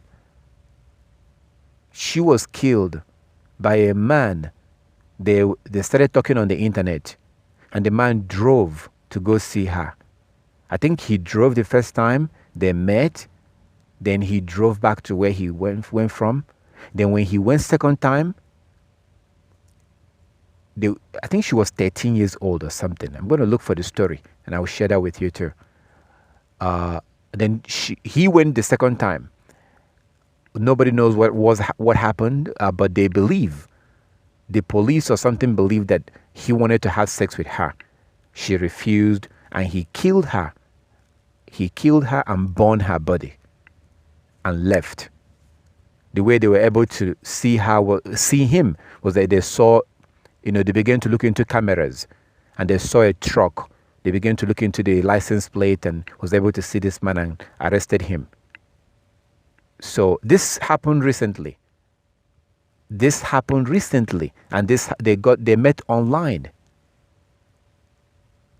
I think she was like 12 years old or 13 years old or something like that, or 14 years old. This just happened recently. This social media is not good for your children. I'm just going to put it like that. Some other time we could look into it a lot more in details. I might be able to show you other scriptures, but you don't want your children there. You don't want them there. And you don't even want to be there yourself. Because all of us are vulnerable to temptation. We're all vulnerable to temptation. All of us. And anything can happen. People can send you stuff from the internet. So this goes back to teaching, advising them, showing them things, and being in contact, close communication with your children, as much as possible, educating them on these things as much as you can. This is what we do. This is our job. Our job is to teach others, teach other nations, teach our people. But before we teach, we make sure we practice what we preach. Because if you're telling someone to do something, but you're not imagine going on Facebook and seeing a page of me, seeing a page of me, and I'm posting stuff, and I have a Facebook or whatever, I have my pictures, I'm posting things, but then I come over here and say, don't be on Facebook. So if you are already on Facebook, then, like as I said, share things with people. Share things on your timeline or whatever. Share things. A part of the problem is also getting all those notifications. I hate that. I hate those notifications. When somebody posts a picture, they let you know. Somebody posts something, they let you know. I hate that. It's too distracting. And if you are already on Facebook, you might want to remove it from your phone and only go there from your computer. Why? So in that way you can have more control.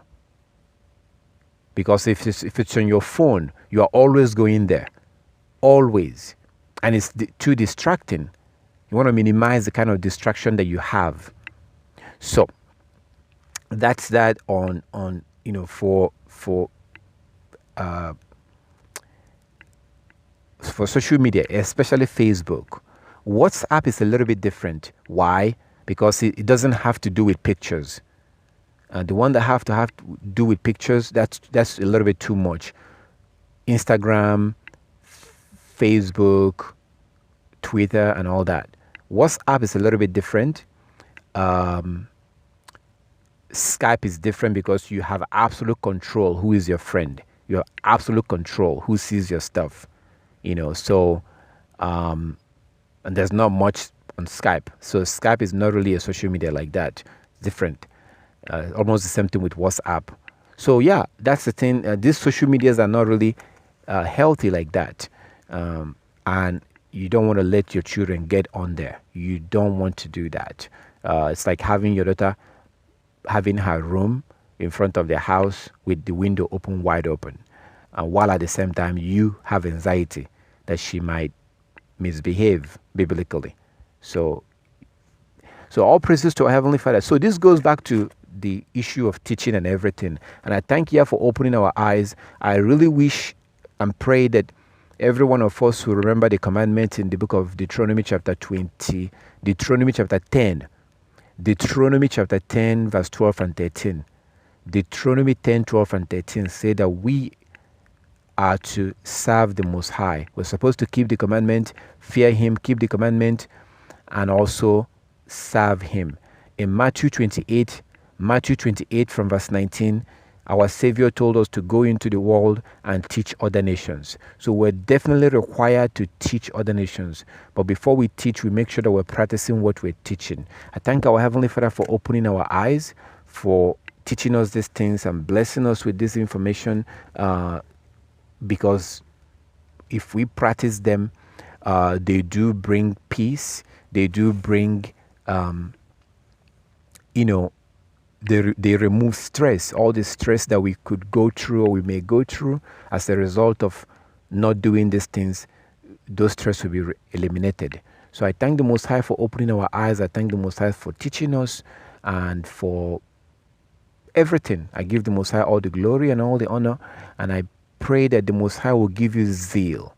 The Most High will give you zeal, knowledge, understanding to be able to keep the commandment, but also zeal to share with others, zeal to do whatever you can to help those around you to keep the commandment. So all praises to our Heavenly Father for everything, for His love and His kindness, His mercy. And as always, for those that do have questions, you can always call and ask. You can always call and ask. Those of you who are on Skype, we are going to go into question right now. So for those that do have question, you can ask your question, and we will go into it and deal with whatever question you have. For those who are online, if you have any question, you can always contact me and ask your question. The most important thing is that we start keeping the commandment. That's the most important thing. Whatever we do, we start keeping the laws and the commandment. So all